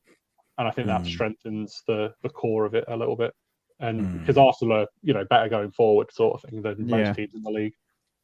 And the other thing, Martin, is like for the price of those Arsenal defenders, there's some really good defender options now between kind of 4.5 and 5 million that are good for after the World Cup. Like Dalot, United's fixtures are brilliant just after the World Cup. I think loads of people are going to get on Diogo Dalot, who's only 4.6, I think. Yeah. Konate at Liverpool is only 4.8. You can get into the Liverpool defence for 4.8 million. And he's better than Gomez, definitely. Better than Gomez, and also he's a good threat from corner kicks and that kind of thing. So for the price of Saliba and White, you can get good replacements. And like the one thing you definitely need is to get in on the Arsenal attack, Martin, because they're so highly. The problem is, I think Martinelli has like 60% ownership.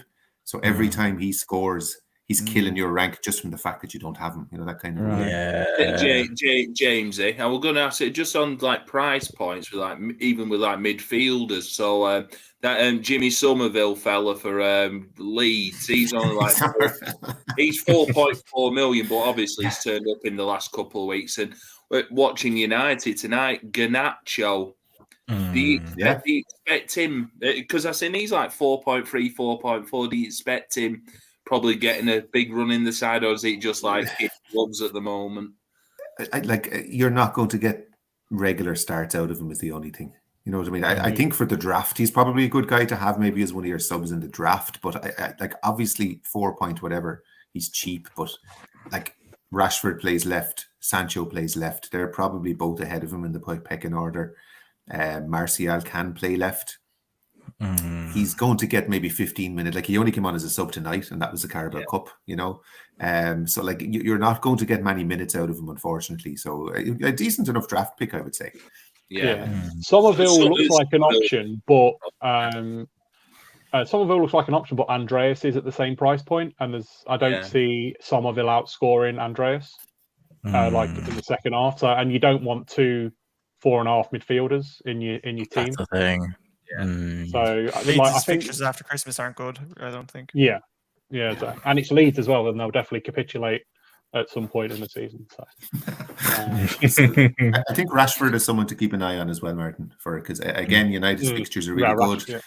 He's only 6.7. He's playing in midfield, but he's more or less United's furthest. Even he's on the left. he's often United's most further. Like he's the guy making the runs in behind and getting played through by Eriksen and Bruno and that kind of thing. So even Bruno, if you did have keeper midfielders like Almiron and Iwobi in your team, I don't think Bruno scored again, goal and an assist. I think tonight there in the Carabao Cup, he's starting to get in goals again. So might be a good option as well. And Bruno would be a massive differential, which we never would have thought a couple of years ago. You know what I mean? If you get on him and get a point, your rank will skyrocket. Yeah. That's the question I was going to kind of ask. Looking at Martin's overall situation, you are you're in the lower ranks, the 7.6 million range. Like if you were sat there, what's the play? What do we reckon? Like what do you reckon, John? You just throw a load of shit? Do you go wild? Do you stay consistent? Do you go with the IWC picks? Like the whole second half of the season here to play with? Like what's the tactic? Differential, maybe. I'd be going for players like Darwin this week, huge differential until people bring him in. But something like Kulusevski this week. Something that'd send you up the. I know you have to find the balance, like you said, between getting people in that will get you up the league, but then not missing out on people that won't. Like Martinelli, when he scores, it won't knock you right back down again. You know what I mean? Yeah. If you go on to that, is it live FPL, the one that shows you the amount of people around you that have your players in your rank, sort of thing? You can always just go on there and just try and see, who around you's got players. I think the thing with where Martin is, because he's even like below his sort of level, there'll be people that won't play in the second half of the season, so you should quite quickly pick up positions. If you stay engaged in the second half of the season, you'll pick up positions because people will drop off after the World Cup. So I think you'll quite quickly see, you'll quite quickly see results from staying engaged early on in the season. And I think realistically, like you've got to know that you've got to keep Haaland. You've probably got to keep Jesus and a couple of other people that are, if their ownership's over 50-60%, you've got to keep them because you'll just get punished for not having them. But then outside of those positions, if 20% of people are going towards Foden and you lean towards Kuleski or somebody or Maddison and they're lower ownership, then obviously you're going to catch up on everybody else that hasn't got those players. So I think you can make your differential picks on the outskirts of your team sort of thing and keep the same core as everybody else. And that'll be the big difference. And then, whichever week you think you can take a flyer on not captaining Haaland and captaining somebody else and try and have that come off. And that'll probably be where you make your big leap, sort of thing. Yeah, that's how I see it. The shackles are off, aren't they? At that point, I think I'd almost enjoy just going for it. Yeah, I mean, that's kind of my plan for the second half. I think it's going to have to be, core 4 or 5 players probably, and then everybody else around the outskirts is kind of a bit of a differential. You're going to have Kieran Trippier, it looks like, sort of thing, and then. I think you might be able to go quite cheap in defence elsewhere and then put all your money in midfield and attack and just play 3-4-3 or 3-5-2 all season and just try and bank on the attacking returns. Definitely. Cheers, guys. Really appreciate it. Yeah, definitely. That's especially what you're saying about sort of like the differentials and things like that. That are things I don't normally consider. So yeah, I'll definitely be looking into that. I knew I was onto a bad one when Heather, my sister-in-law, let us use the Northern Monk for the live show. She literally put a team together, didn't even look at it. She was like fucking leagues ahead of me in the GRAPPL league. I was like, yeah, definitely need to do something about it now. That's who you aim for, Martin. You need to have a little bit of hatred in your heart and a little bit of. You need someone to watch. Oh, well, there's Will Cooling right there as the. Mine's Gareth. You can't hate Matty enough. Matty's the man, isn't he? But yeah, Will Cooling. Yeah, you can. He's got a target. Yeah, there's loads of Discord you can join, Martin, if you need any motivation to hate Will Cooling. But yeah, I like the look of the team. We'll go through the lineups. I suppose we've got. There is only one game week to look at, so we'll look at our teams in turn now. But yeah, captain on De Bruyne, is that where it's staying for you, Martin? Before we look at some of the rest of our teams? I don't know because, like I said, he's been so good for me all season. Especially when I needed him. So I don't know. Am I playing with my heart or my head? I don't know. What do you guys think? Do you think Earl King? Yeah, King. Yeah. Darwin would be the next best, I think, maybe. But Right. you I can't go off might do Haaland. Darwin then. Yeah, that's a good. I genuinely think he could haul. He could get a good 2 or 3 goals this week, maybe. But then Haaland could do the same. And if Brentford are letting a lot of goals the last few weeks. Yeah. I would captain Haaland if I was you, Martin, and I would for the foreseeable as well, because I just think where you are, you can't afford to get killed by someone like Haaland. If you're not on him as a captain, and he does go off, which he does on such a regular basis, it's going to keep hammering you. And you're like, I know you want differentials, but I think there's also a certain element of just go with even for the next 5 to 10 game weeks, say to yourself, I'm going to stick with the crowd for the most part. Just leave it on Haaland and just see what happens. And if you start to rise, then you can kind of start to then play around with differentials and that. But I think just playing quite template for you for the next while, you'll steadily rise through the ranks, because as Chris said, there's people playing who aren't engaged anymore and they'll start to drop off. And it's just that all these highly owned people you don't have who are getting big points on a regular basis, it'll keep pushing you down, even if your differentials go off, the heavily owned guys going off that you don't have will push you back down again. You know what I mean? So I would actually go quite steady for the next 5 to 10 game weeks, just to see what happens. And then you can start to kind of branch out a little bit then after that. Yeah, I would also say put your vice captain on Darwin if that was your thought, because then if Haaland doesn't play, because there is still talk that he is, on the outskirts of the team, then if he doesn't play, then it goes to Darwin. But I mean, although KDB's a perfectly fine captaincy choice if Haaland doesn't play either, so whichever way. So yeah, I mean, but I do. I mean, I'm in the same bank. I'd love to have Darwin in the team this week, but I just can't get there with my free transfer. So it's you're in a good boat with having him in the forward line, I think, this week. He'll get sent off again now. You've set it up. No, just basically do what we do, Martin. Say enough things that the next week you can go, I was right about like those. But just only mention the ones you were right about. That's what we do. I had Darwin before anybody. Yeah, it's the message board mentality. Yeah, that's the wild card mentality. Just get everyone in over the Christmas period, and then you had them, didn't you? When it gets to game week 17, I had them. But yeah, let's have a look at the rest of our teams. If anyone's got any plans, Jamesy, I'll throw you up on the screen first. Captaincy sitting on Haaland right now. Like you say, what's your risk appetite for this dead end game week?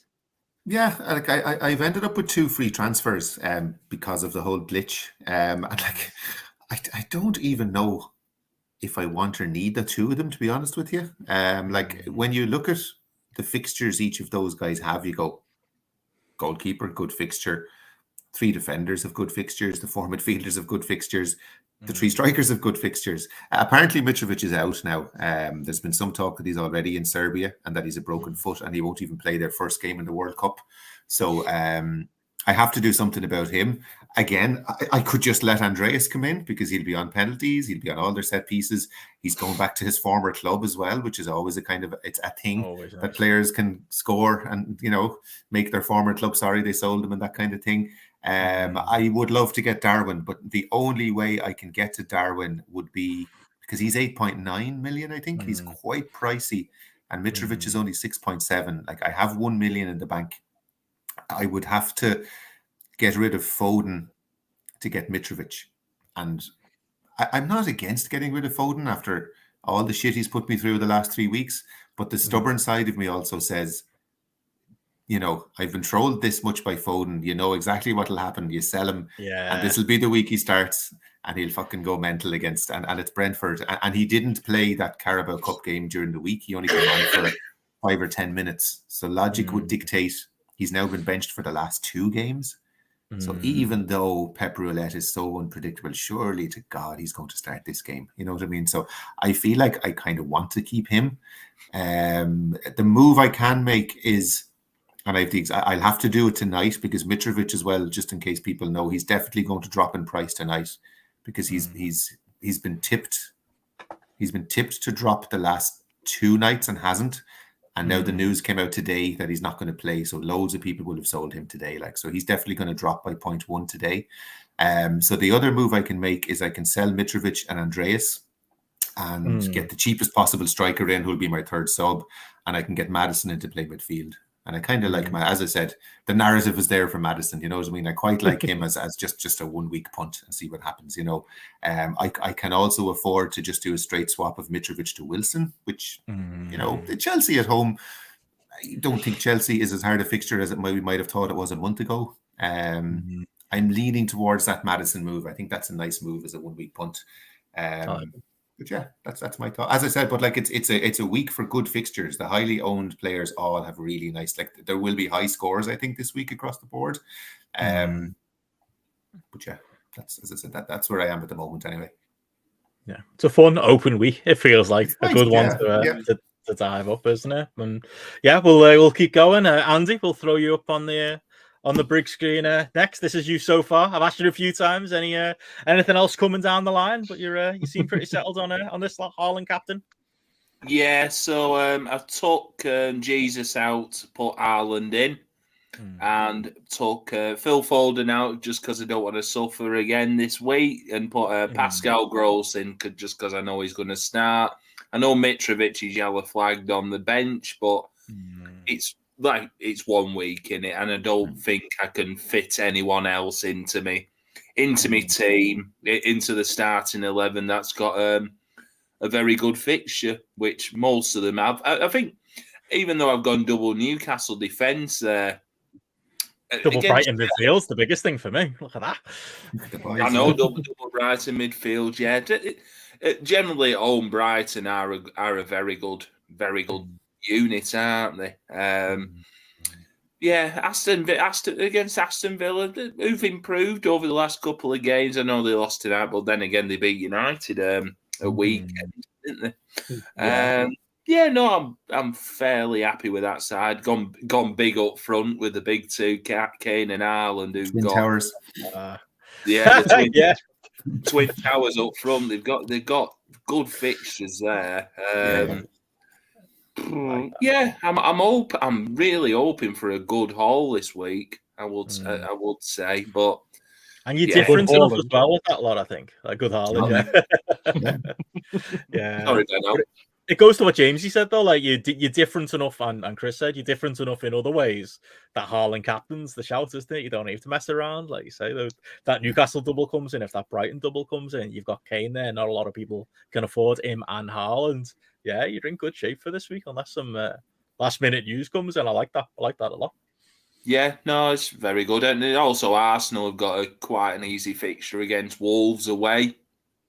So we'll see like Granit Xhaka maybe popping one in, Martinelli getting a goal. So no, happy with that. And anyone on like the bench, it's hard to fit Shah in to make it triple Newcastle because Connor Cody's got a good fixture with Bournemouth. Gomez playing, Mitrovic is on in Serbia. Not Gomez's time to shine. Not a chance. Over to you, Jordan. Got your lots on the screen there for 16 there. Also familiar story. Captain sitting there on Haaland. Any thoughts? Wilson coming out. Any other big transfers thinking going forward? It's either Foden. I'm moving him on to either Kulusevski or maybe Saka. But then I don't know if he's going to play. So that'll be like a last minute thing. Sorry, as the adult dating site trolls try to flood the chat again. There we go. I was waiting for the hot girls to come on, Benno. Every week, FPL. What was the second one? What was the second one you said there, Jordan? I was distracted by the hot girls. So it was Kulusevski or Saka. For Foden, did you say another one you were thinking about as well, though? Or it was moving Pope on for Ramsdale just for the. Oh yeah. So if I keep Foden, the goalkeeper will be the move, and I'll just move with this then. You've got play? Iverson, yeah. I don't know. He should because he didn't play during the week. But is there some sort of personal thing with him and Pep? Feels like it doesn't. Something has happened. He's been caught doing something, or he did something wrong, or there was a thing a few weeks back, wasn't there? There was a thing a few weeks back, wasn't there, where they were like, they were thinking he's trying to protect himself ahead of the World Cup. And they don't want to play somebody that's not giving it 100% sort of thing. But like he says that, but like he was flying. Like, Yeah, it's not like he had a game where he did nothing. Yeah, like I don't look but- back and say Jesus Foden was terrible. If you look at his stats, he's been fucking banging the goals in. Like Pep's a weird bloke. Like you never know what's going through his head. It must be a training ground yeah. thing or something. Foden said where he's like, "Oh, I'm looking forward to the World Cup" or something, and Pep's taking it their own way, or because you can't draw him, can you? Anyone who asks Pep, it's like, well, I picked the players, and it's like, right, but that's not.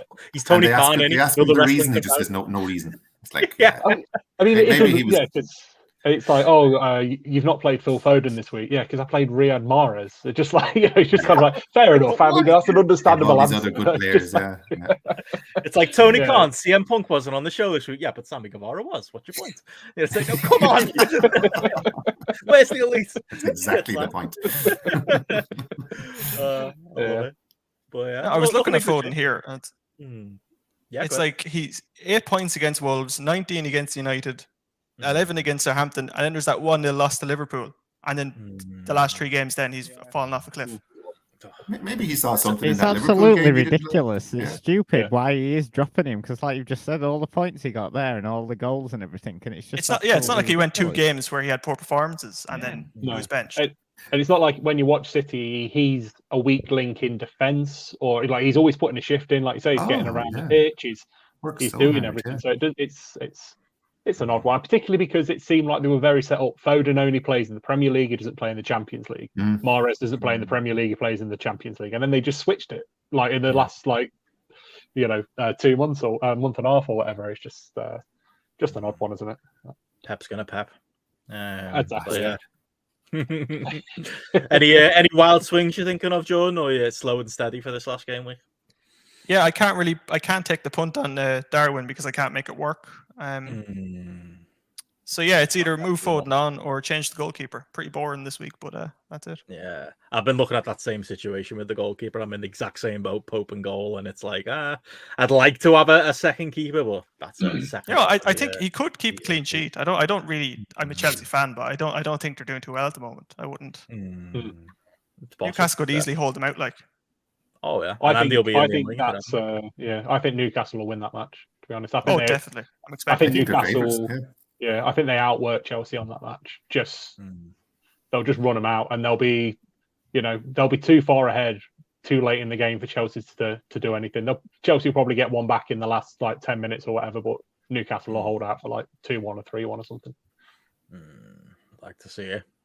But yeah, I suppose speaking of that, your lot, Chris, we've got the coming up on the screen now. I know you've not made any moves yet, have you? Not yet, no. The only realistic move I can make is up top for DCL, but I'm thinking Ward in net, dangerous Danny Ward with his clean sheet run. Dangerous Danny. That's it. Because West Ham are terrible because they just lost to the big boys Blackburn in the Carabao Cup, so they'll be devastated. They'll be unable to get anything going against Leicester. So Ward will sleepwalk into a clean sheet there. So Pope on the bench, Trippier. Our new Lord and Saviour, Eric Dyer, Cancelo, Joachim Anderson. Because I mean, I've kind of sleptwalked. I think if this was a different season, and there wasn't the break coming up, there'd have been so much more talk about this game week because all the big teams have really good games, and I've kind of sleptwalked into having a decent team for this game week without really realizing it. And if I think most people do, the commonly owned teams are, Arsenal have a great fixture, Spurs have a great fixture, City have, Liverpool have.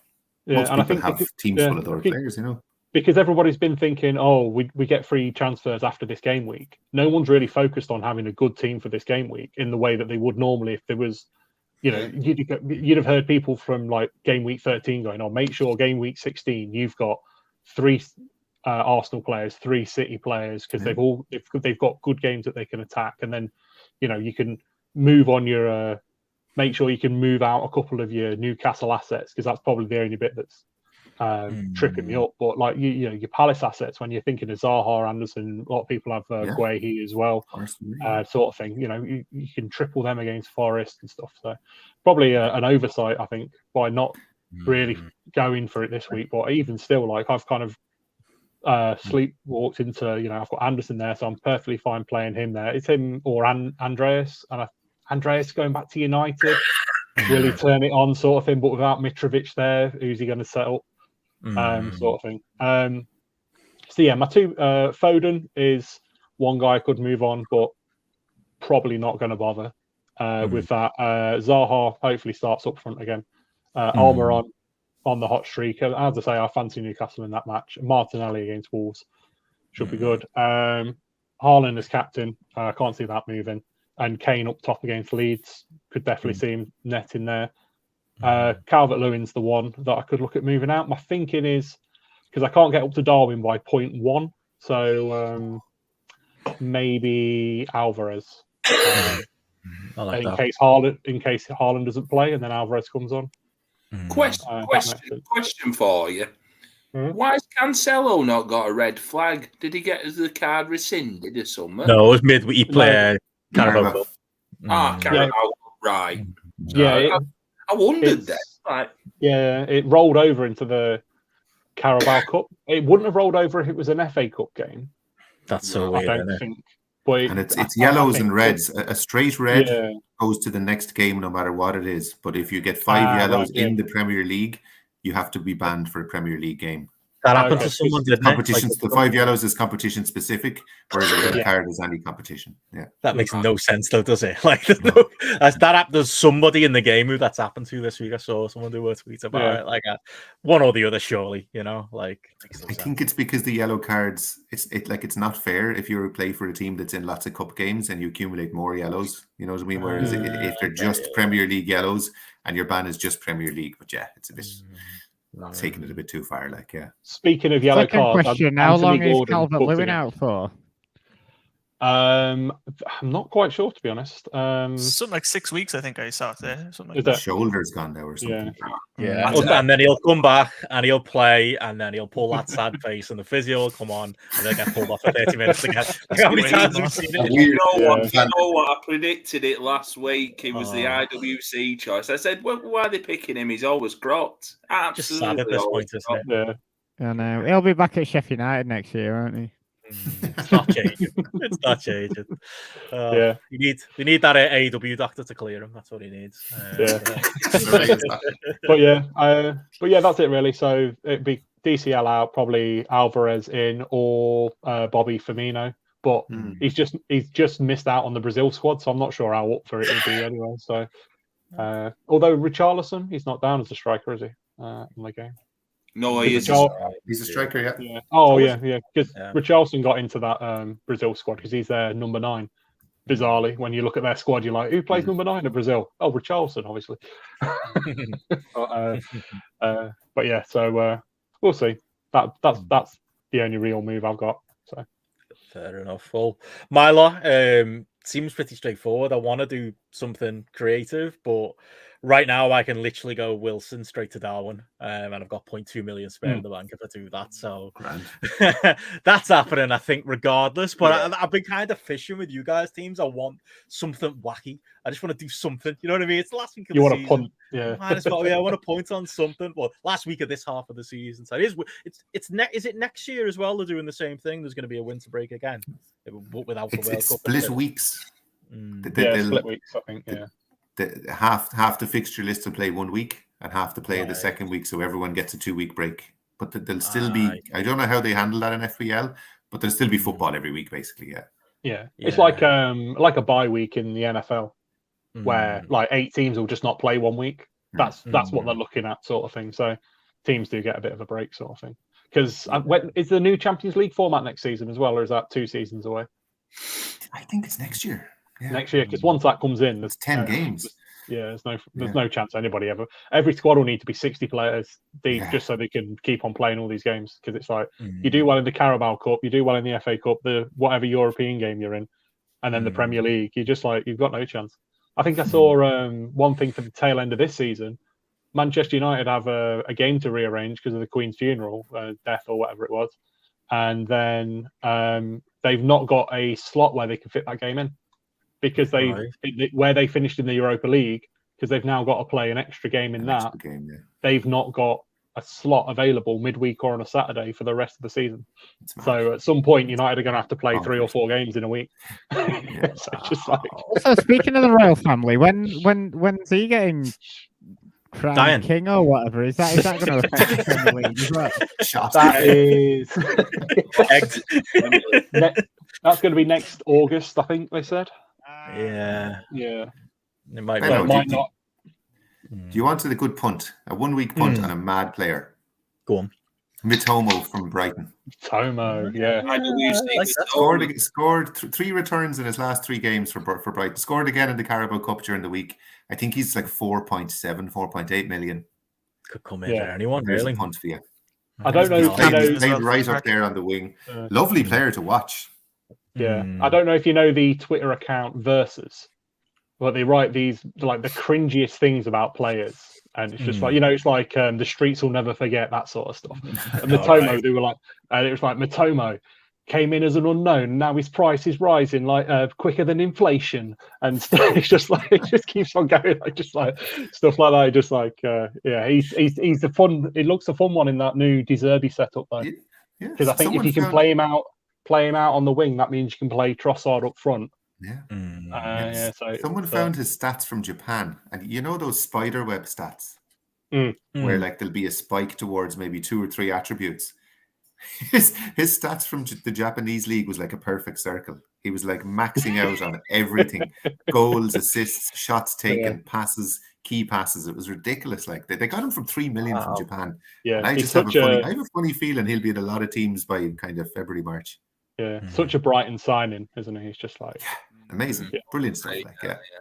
Estupinan as well he's another great Brighton signing. Although he's looked a little feisty in the last couple of weeks. But Caicedo, your man in midfield, Caicedo, he's a class player. They'll sell him for 80, 90 million in a couple of years' time. He's unbelievable.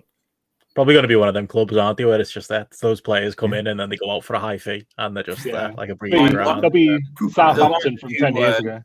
Like the new Southampton to Liverpool, isn't it? But yeah, that's my lot. Like I say, captaincy sitting on Haaland right now might change depending on the news we get, Darwin.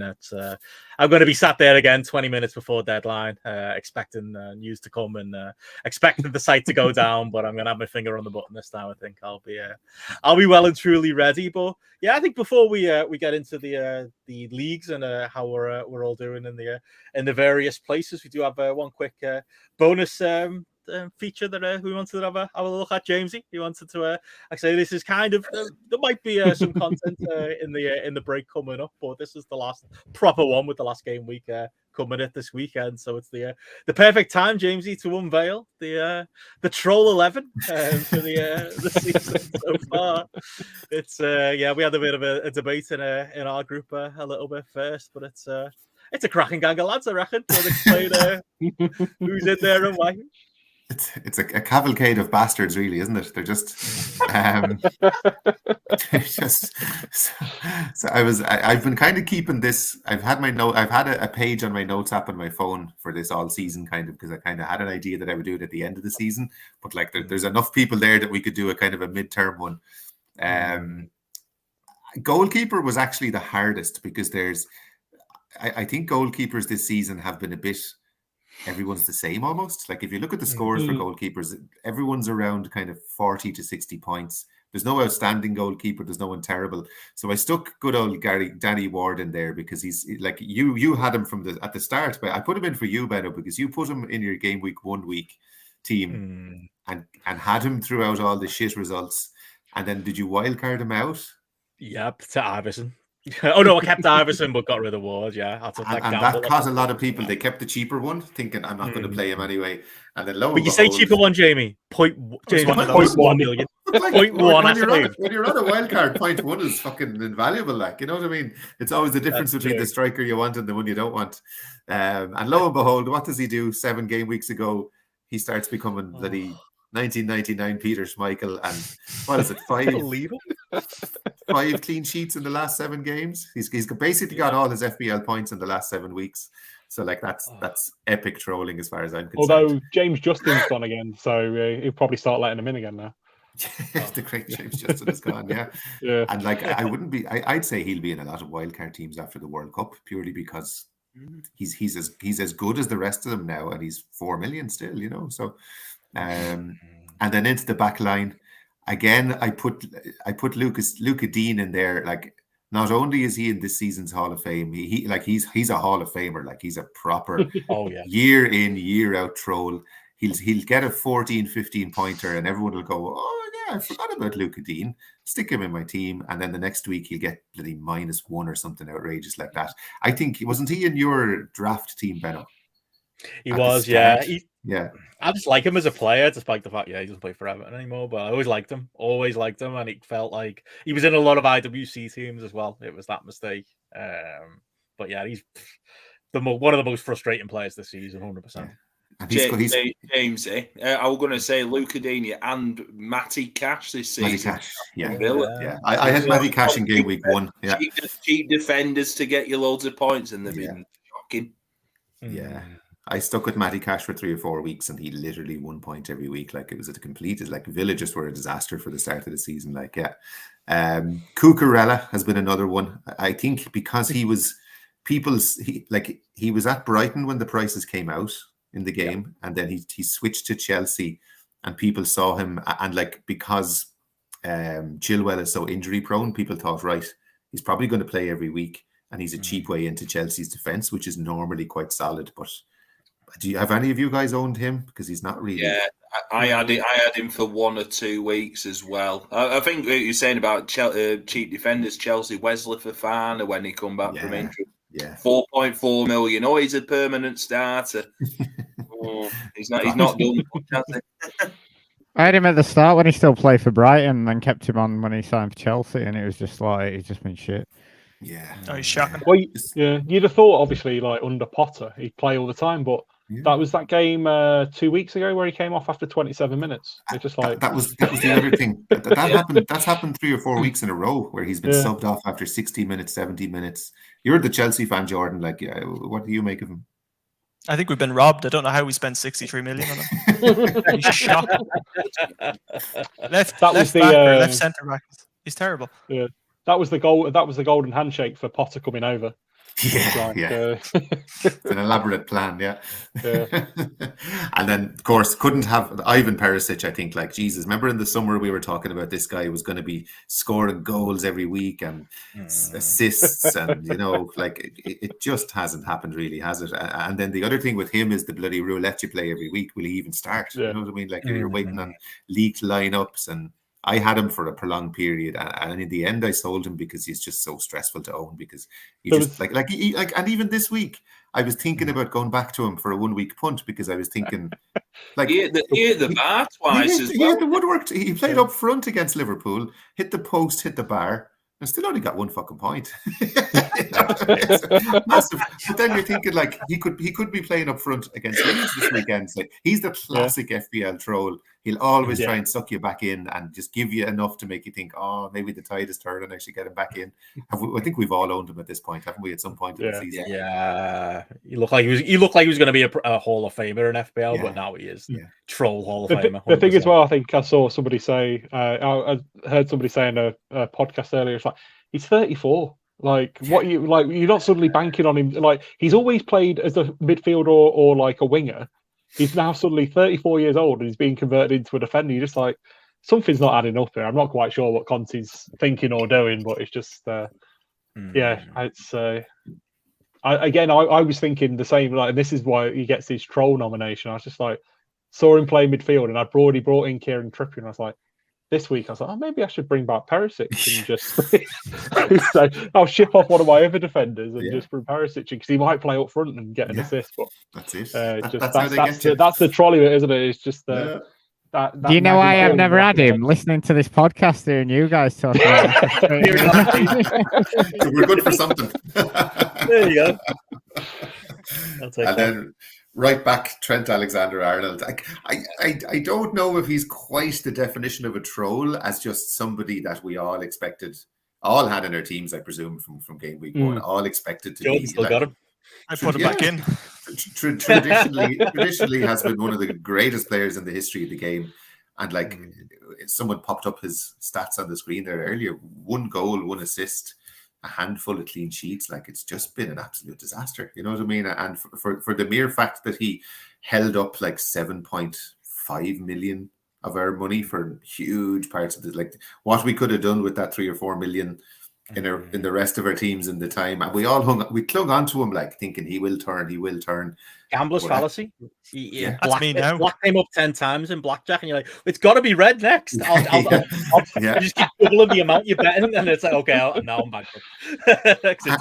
and again, there are people punting on him for the 1 week again this week because they've got Southampton at home, and they're thinking, I thought about it. yeah, because you do, like, you're looking for an edge. He's now a bit of a differential, and again, classic troll, still sucking us back in, Has Gareth still got him? Because Gareth was like he was on here that 1 week, weren't he, saying you've got to have Trent, you've got to, yeah. He was adamant about him, yeah.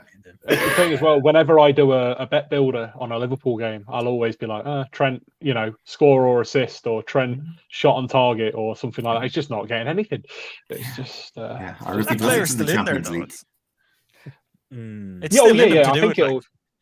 I think it'll come back. I think at this stage, though, they just need to give up on him playing in a back line and moving forward, and just be like, play 3 at the back and him as a winger further forward or something.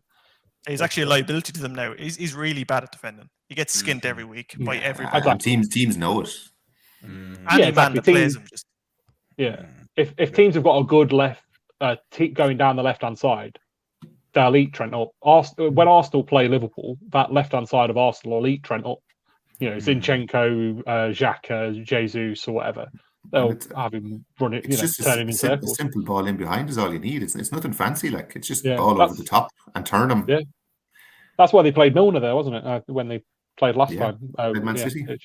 City, wasn't it? Yeah.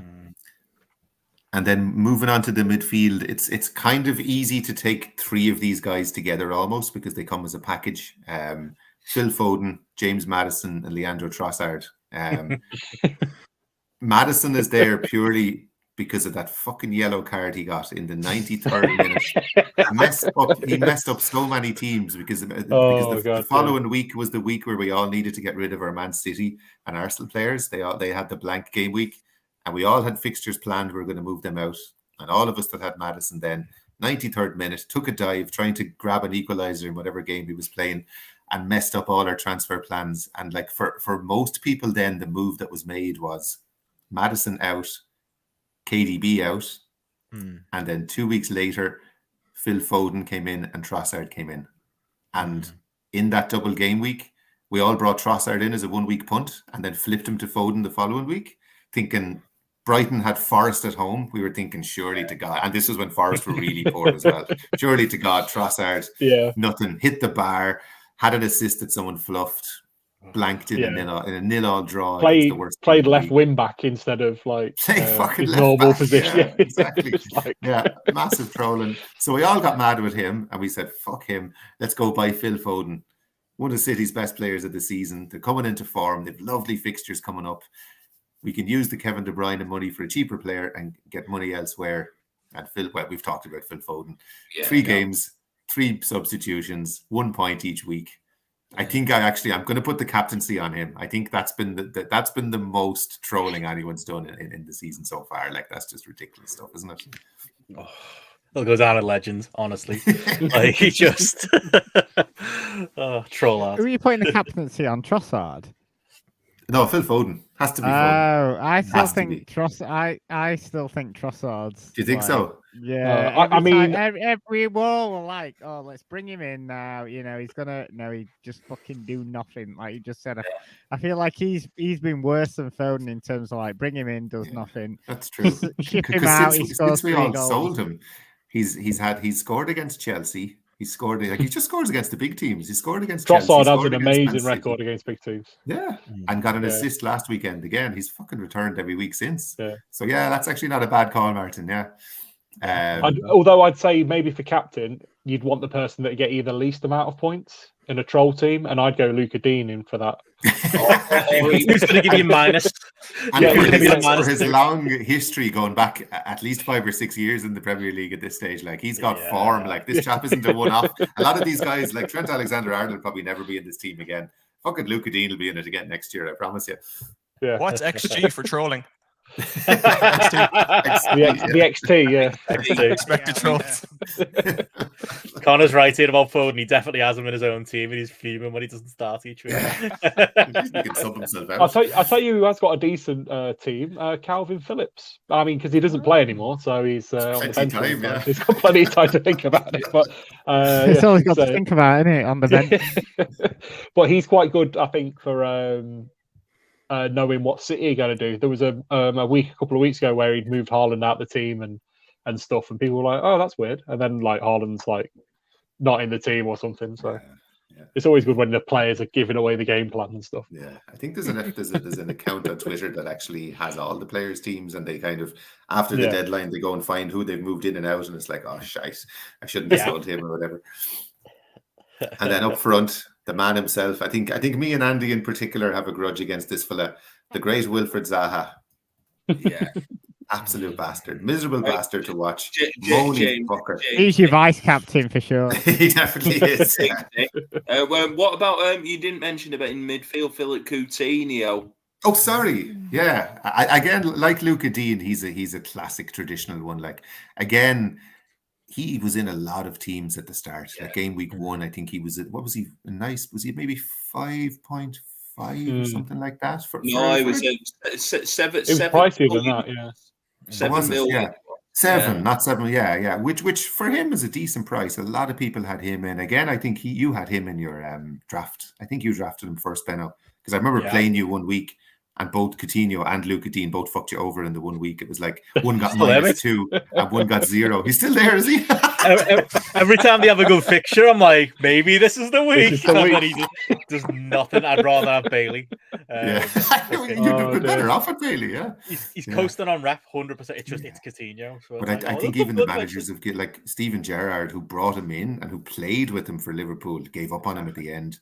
Yeah. The new guy isn't. Do you not remember when he came in from Barcelona and he had like 3 goals and 3 assists in a week or whatever? You know, he scored against United on his debut or something. Yeah.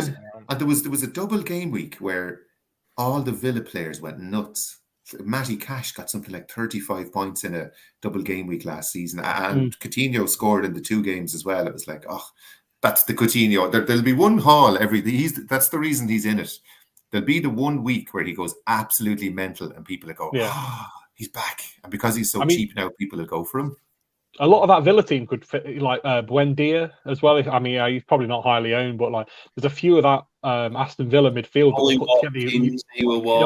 You were just looking at it going, this Villa team should like proper put some proper put some results together. Yeah, just a really good team. Ings, really good striker. Yeah, Ings. Yeah, I mean, Watkins has never really got there, but Ings is not a poacher, but he's always there or thereabouts, and he's going to get a goal, sort of thing. Exactly. And like we said, the bound Wilf up front, as I said, we've given out enough about him over the weeks. Just a miserable man to watch. I don't even care that he got the 12-pointer last week. It's like, still doesn't matter. He'll watch now. Forest away, he'll do nothing. He'll get sent off. He'll do 2 points, won't he? I get a red card because he should have been sent off in one of the games there as well. Like just a miserable man to own. And then I was kind of struggling for strikers because there's just been poor strikers this year and really good strikers. There's not been many kind of trolly types. So I put Son up there because just again like the top scorer from the league last season. A lot of people would have thought he's a guy I have on my team at some point. He went up to 12 million from 10.5 last year. Disaster. He had that week, didn't he? Like beforehand, he didn't do anything, and then he had that week when he came off the bench for Tottenham and got an hat-trick, and then the week after against Arsenal, he didn't do bugger all. It was top trolling.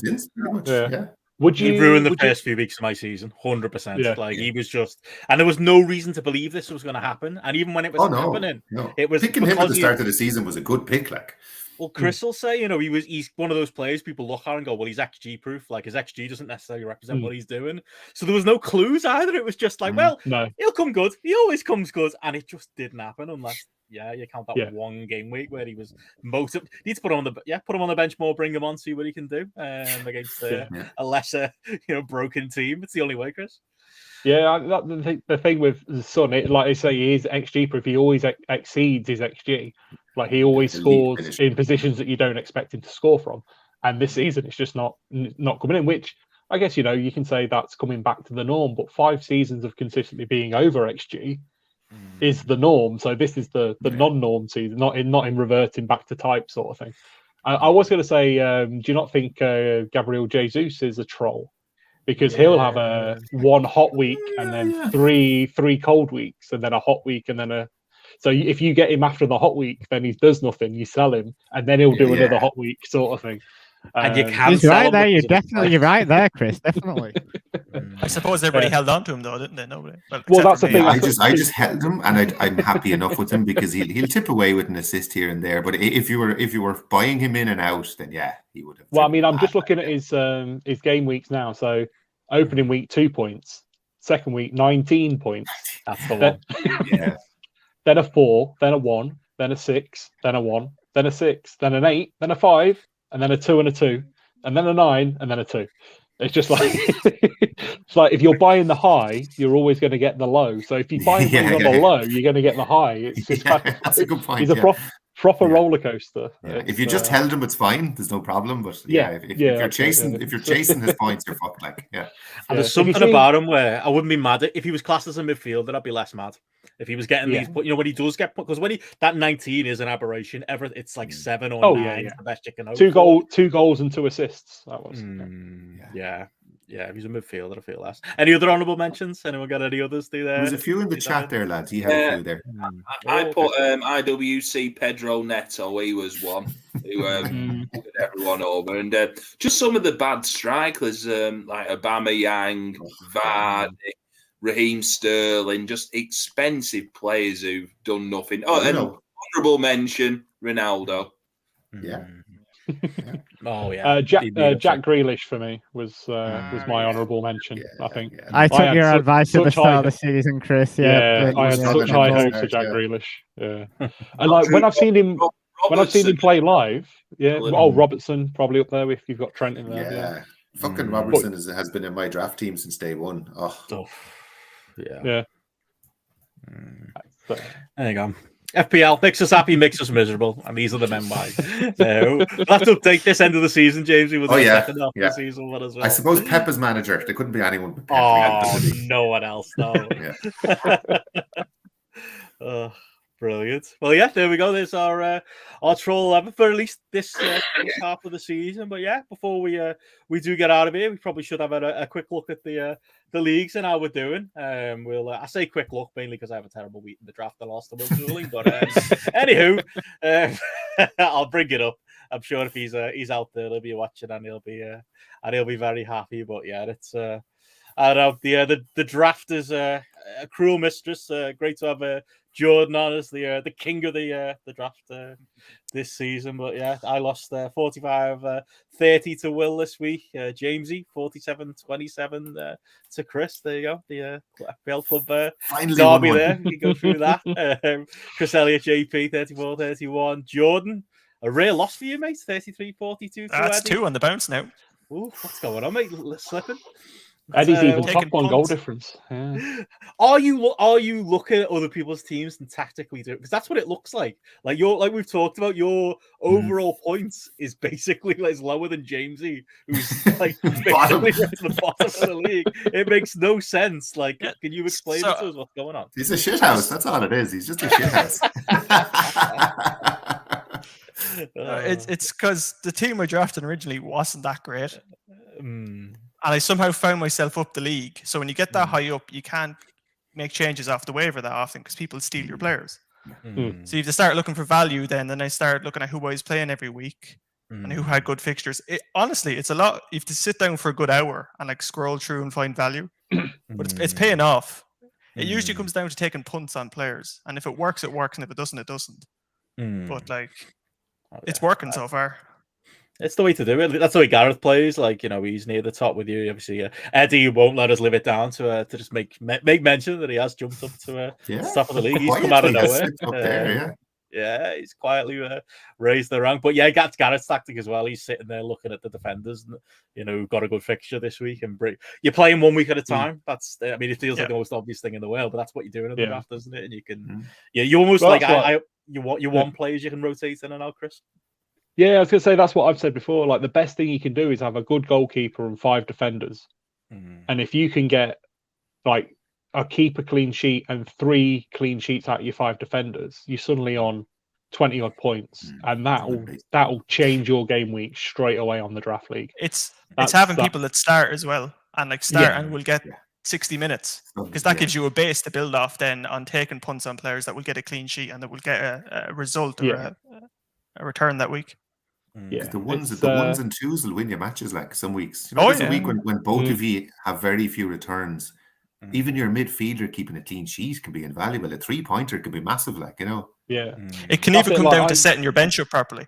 Like there's weeks there, if you go back, where I've won where a player didn't play and somebody came off the bench with 2 or 3 points or maybe in a 6-pointer. And just having that in the correct order for the week gets you the win. It's fine margins sometimes. Yeah, that's why I always keep hold of Jorginho, because if he plays and he's on the pitch, he gets a penalty. That sort of thing's won games for me before.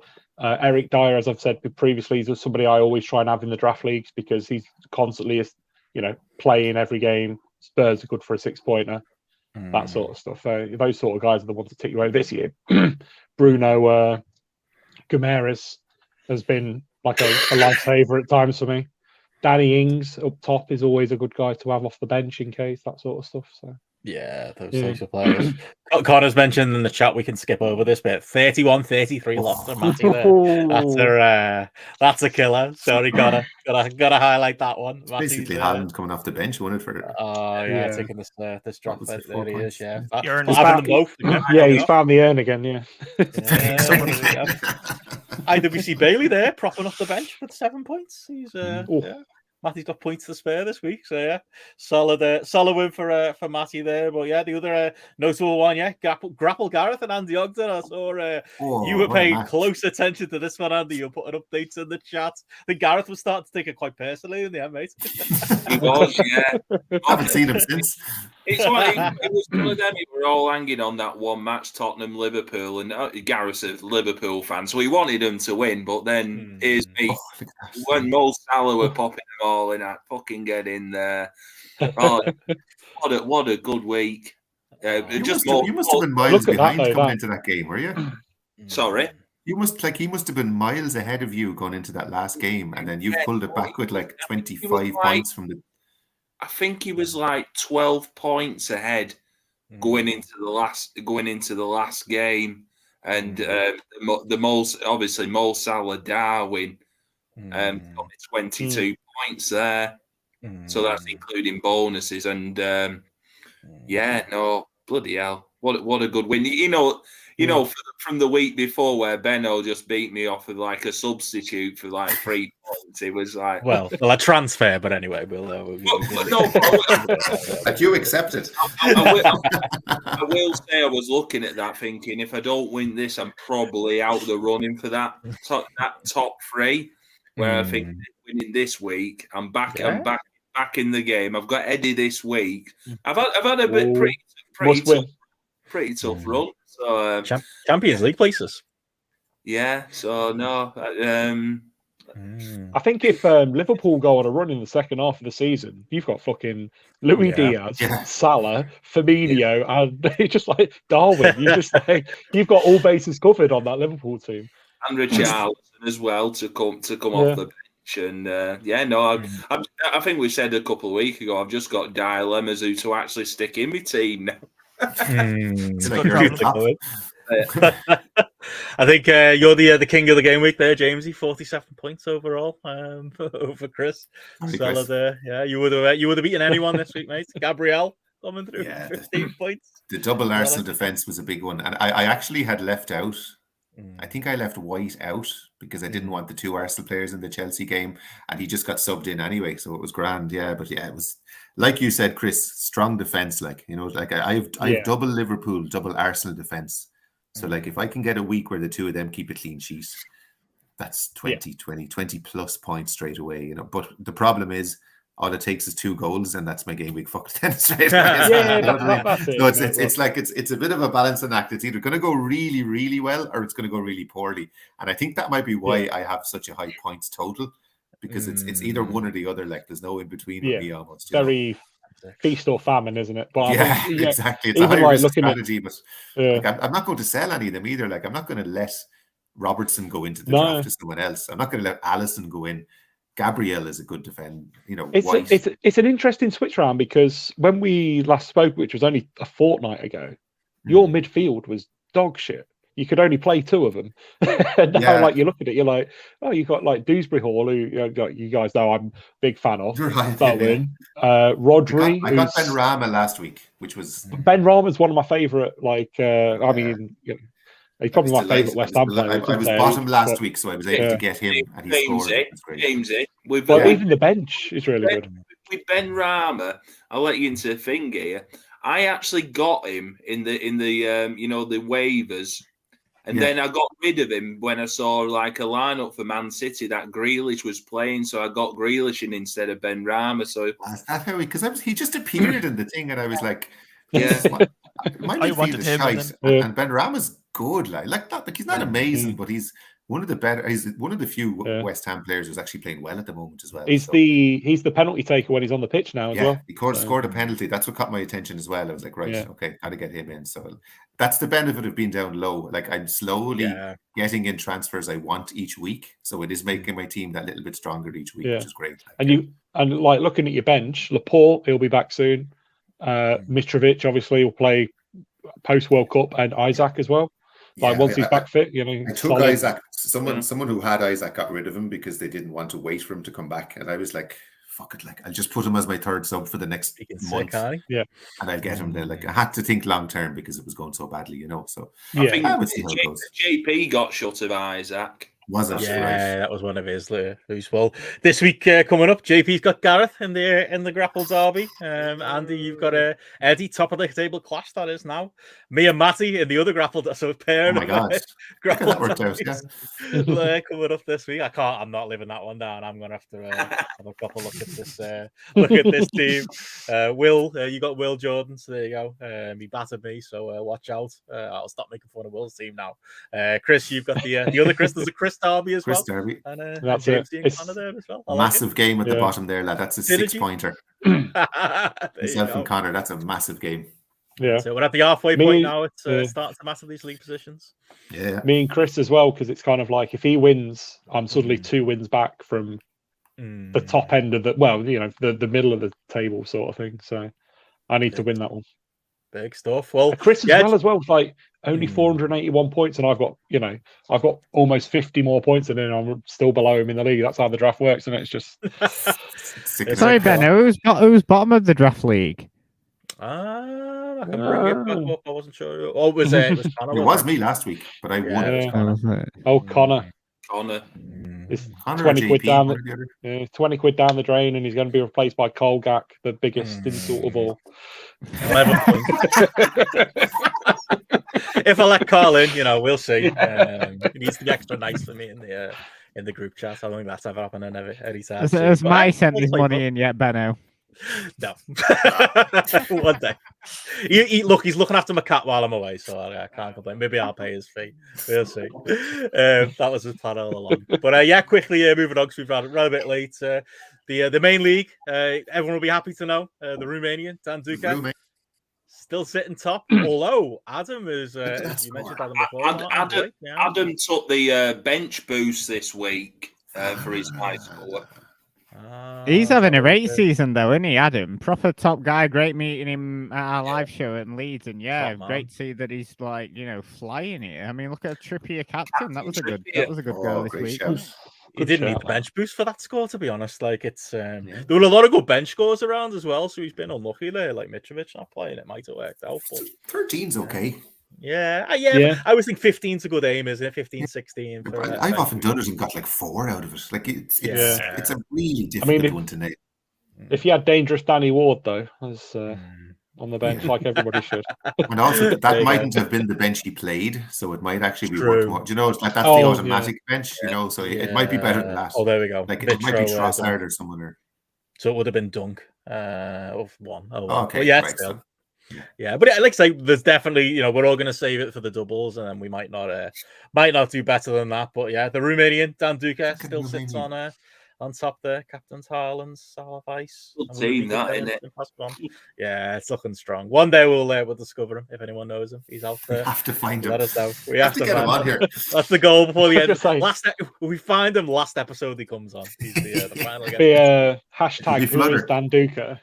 It's Flutter. I'm telling you, it's Flutter. Apparently there's already somebody from BritRes in the top 2,000. Did we say? Oh, okay. Mr. Ashton Smith is. Yeah, no, he said he was top 1,800. 18. I looked through the league and couldn't see him under his shoot name, but. Yeah, he must be under the right alias. Yeah. So, just quickly looking at the bottom of the league, Martin. Not making pretty. There it is. Look, Heather Griffin, 30 seconds to Mahrez, above me by like fucking 5 places. Is that she hadn't even looked at that team since the first week. You can catch her though. Look at that for a ghost ship. That's solid. Yeah. Haaland, Gross, Salah. That Castagna, we've not really mentioned him on this show. He's been amazing. He's got some bloody points on him, hasn't he? Yeah, it's been really good. Oh, there you go. She's doing well. Well, that's got to be your goal, Martin, to get her up past there. You've got who else you got in your sights there as well? Matty, 154th. He did say he's going to try. He did play his wild card, which mixed success there. Really, he went very IWC and it didn't pay off for him this week, but he'll be in good shape for next week as well. Yeah, so. But he'll like the fact that he went IWC and it didn't work. Yeah, and he'll have another wild card to go the opposite next. That's our Matty. So yeah, aim for Matty, aim for Will. Yeah, aim for the sister-in-law, Martin. That's a good shout. I think. At least you're not Roberto Carlos anyway. You're doing better than him. Brilliant. Well, yeah, we'll call it there. Supersized episode this week to end things. But yeah, before we go, Martin, first up, anything you want to plug, mate? British Wrestling Experience once a month, postwrestling.com. Is that where we find you? Yeah, of course, man. Our entire back catalogue, go and check it out. And if you want to hear about British Wrestling events that happened 2 or 3 years ago, don't go too far back, though. We'll say some very silly things. The good stuff, the transfer windows and the stuff that Jamesy come up with, that's the good stuff in it. But I was gonna it's all good, Martin. It's all good. I was gonna plug my Twitter, but Elon Musk looking to run it out of business in about 2 weeks. So there's no point in plugging that. But what's your Mastodon? Yeah, I just want to say, like, Fridays are fucking like hectic for me at work. The proper shit and everything, and listening to this on a Friday morning. And I know I'm your one podcast listener, but it's just proper perks me up for I know I'm gonna have a really hectic day at work, and listening to this, on the way to and coming from work is just one of the highlights of the Friday. So cheers, lads, cheers for having me on, and I can come back on in a couple of months. I'll take your advice to the tea, and we'll see if it's worked. So there you go. Plan. But yeah, thanks so much, and thanks for doing such a brilliant show. Easily top 3 podcasts of the week. Thank you, mate. Yeah, you and our other listener, we appreciate you both. 5 stars on iTunes, other guy, please. Thank you. And we got a few more of that. We'll do that. Jordan, anything you want to plug, mate? Where can people find you to learn the secrets of playing the draft? Do you know what? Don't bother. I don't tweet. I just stay in the DMs talking to people. So. You're better off. Yeah, you've cracked it. You've hacked that. You've hacked that. Just let you have the draft. But no, great having you on. Your expertise, mate. We'll definitely check in with you again in the second half of the season. I might be copying your wild card. Let's definitely chat again. But yeah, Chris, anything from you? No, not really. I mean, with the shutdown, obviously, can't help people with the heat maps, but I guess we might do something for the World Cup. I don't know what we'll do there. If you want to know what crazy international ACCAs that I'm betting on, you can always shoot me a message. I've got a 15-fold settle for tomorrow, so won some money yesterday. All good. Happy. Brilliant. Andy, anything from you? Not much really. Follow us on Twitter, Part3, and also a shout out to Ian Henderson this week, who became Rochdale's all-time goal scorer with 130 goals. So you can go and see every one of those 130 goals on Rochdale FC's YouTube channel. All Each crap. and every one of them. All killer, no filler. I mean, it'd be remiss of me to say that Rotherham United beat Sheffield at home 1-0, so first time since 1980. Hey. Also, Blackburn knocked out West Ham on penalties, 10-9 in the Carabao Cup. Blackburn didn't miss a penalty. Great stuff. Go on the Blackburn. Jamesy, anything from you? And Chris, you've been rewarded for that, by the way, in the next round with a home tie against Nottingham Forest. I'm just looking at the Carabao Cup. Living the dream. I was just thinking when I said that. Well, wonder who we got in the draw. But Yeah, there you go. Man City, Liverpool City, as well. Liverpool, yeah. Ooh, there we go. See. So I haven't got anything to plug. My Twitter at Jamesy_2015. Shout out to Waterford FC tomorrow night. Biggest game of the decade. Promotion relegation playoff up in Dublin against UCD. Can't get to it. I'm gutted, so I'll be watching live on TV. You'll see me. Nobody will even understand my tweets tomorrow night, but I'll be tweeting about it anyway. I will. Is he on Jordan will understand exactly. Is he on RTE1? No, it's on. They have a streaming service where you pay a $5 per match, so I'll have to pony up my $5 and watch it on it's on my stream as well. Yeah. Oh, it's on my watch list of bets. So. Oh, I saw the odds during the week, and it's literally the same for both teams, and then the draw. There's not this. They're both 6-4 or something. So I wouldn't touch it, Chris. It's really 50-50 match. Phoenix Patterson scored first goal. Yeah. Go on, Phoenix. Yeah. We'll have to do a watch along. Yeah. That can be another podcast. We'll see. But we might have more content coming. You never know. It might be that. Maybe some World Cup stuff. Definitely check in. We'll definitely, if we all have a great week this week, we'll definitely be going on the scores. Maybe we could have a look at our wild cards. Let us know. Send us a tweet or reply in the comments. Let us know what you want to see from us over the winter and then into the second half of the season. But yeah, if this is it for this half of the season, lads, it's been cracking doing this with you. So looking forward to the second half. Good luck all. Maybe not too much luck, but yeah, it's been great doing this. Thank you folks for tuning in. We'll catch you again in the second half of the season. Good night, show. See you now. Brilliant.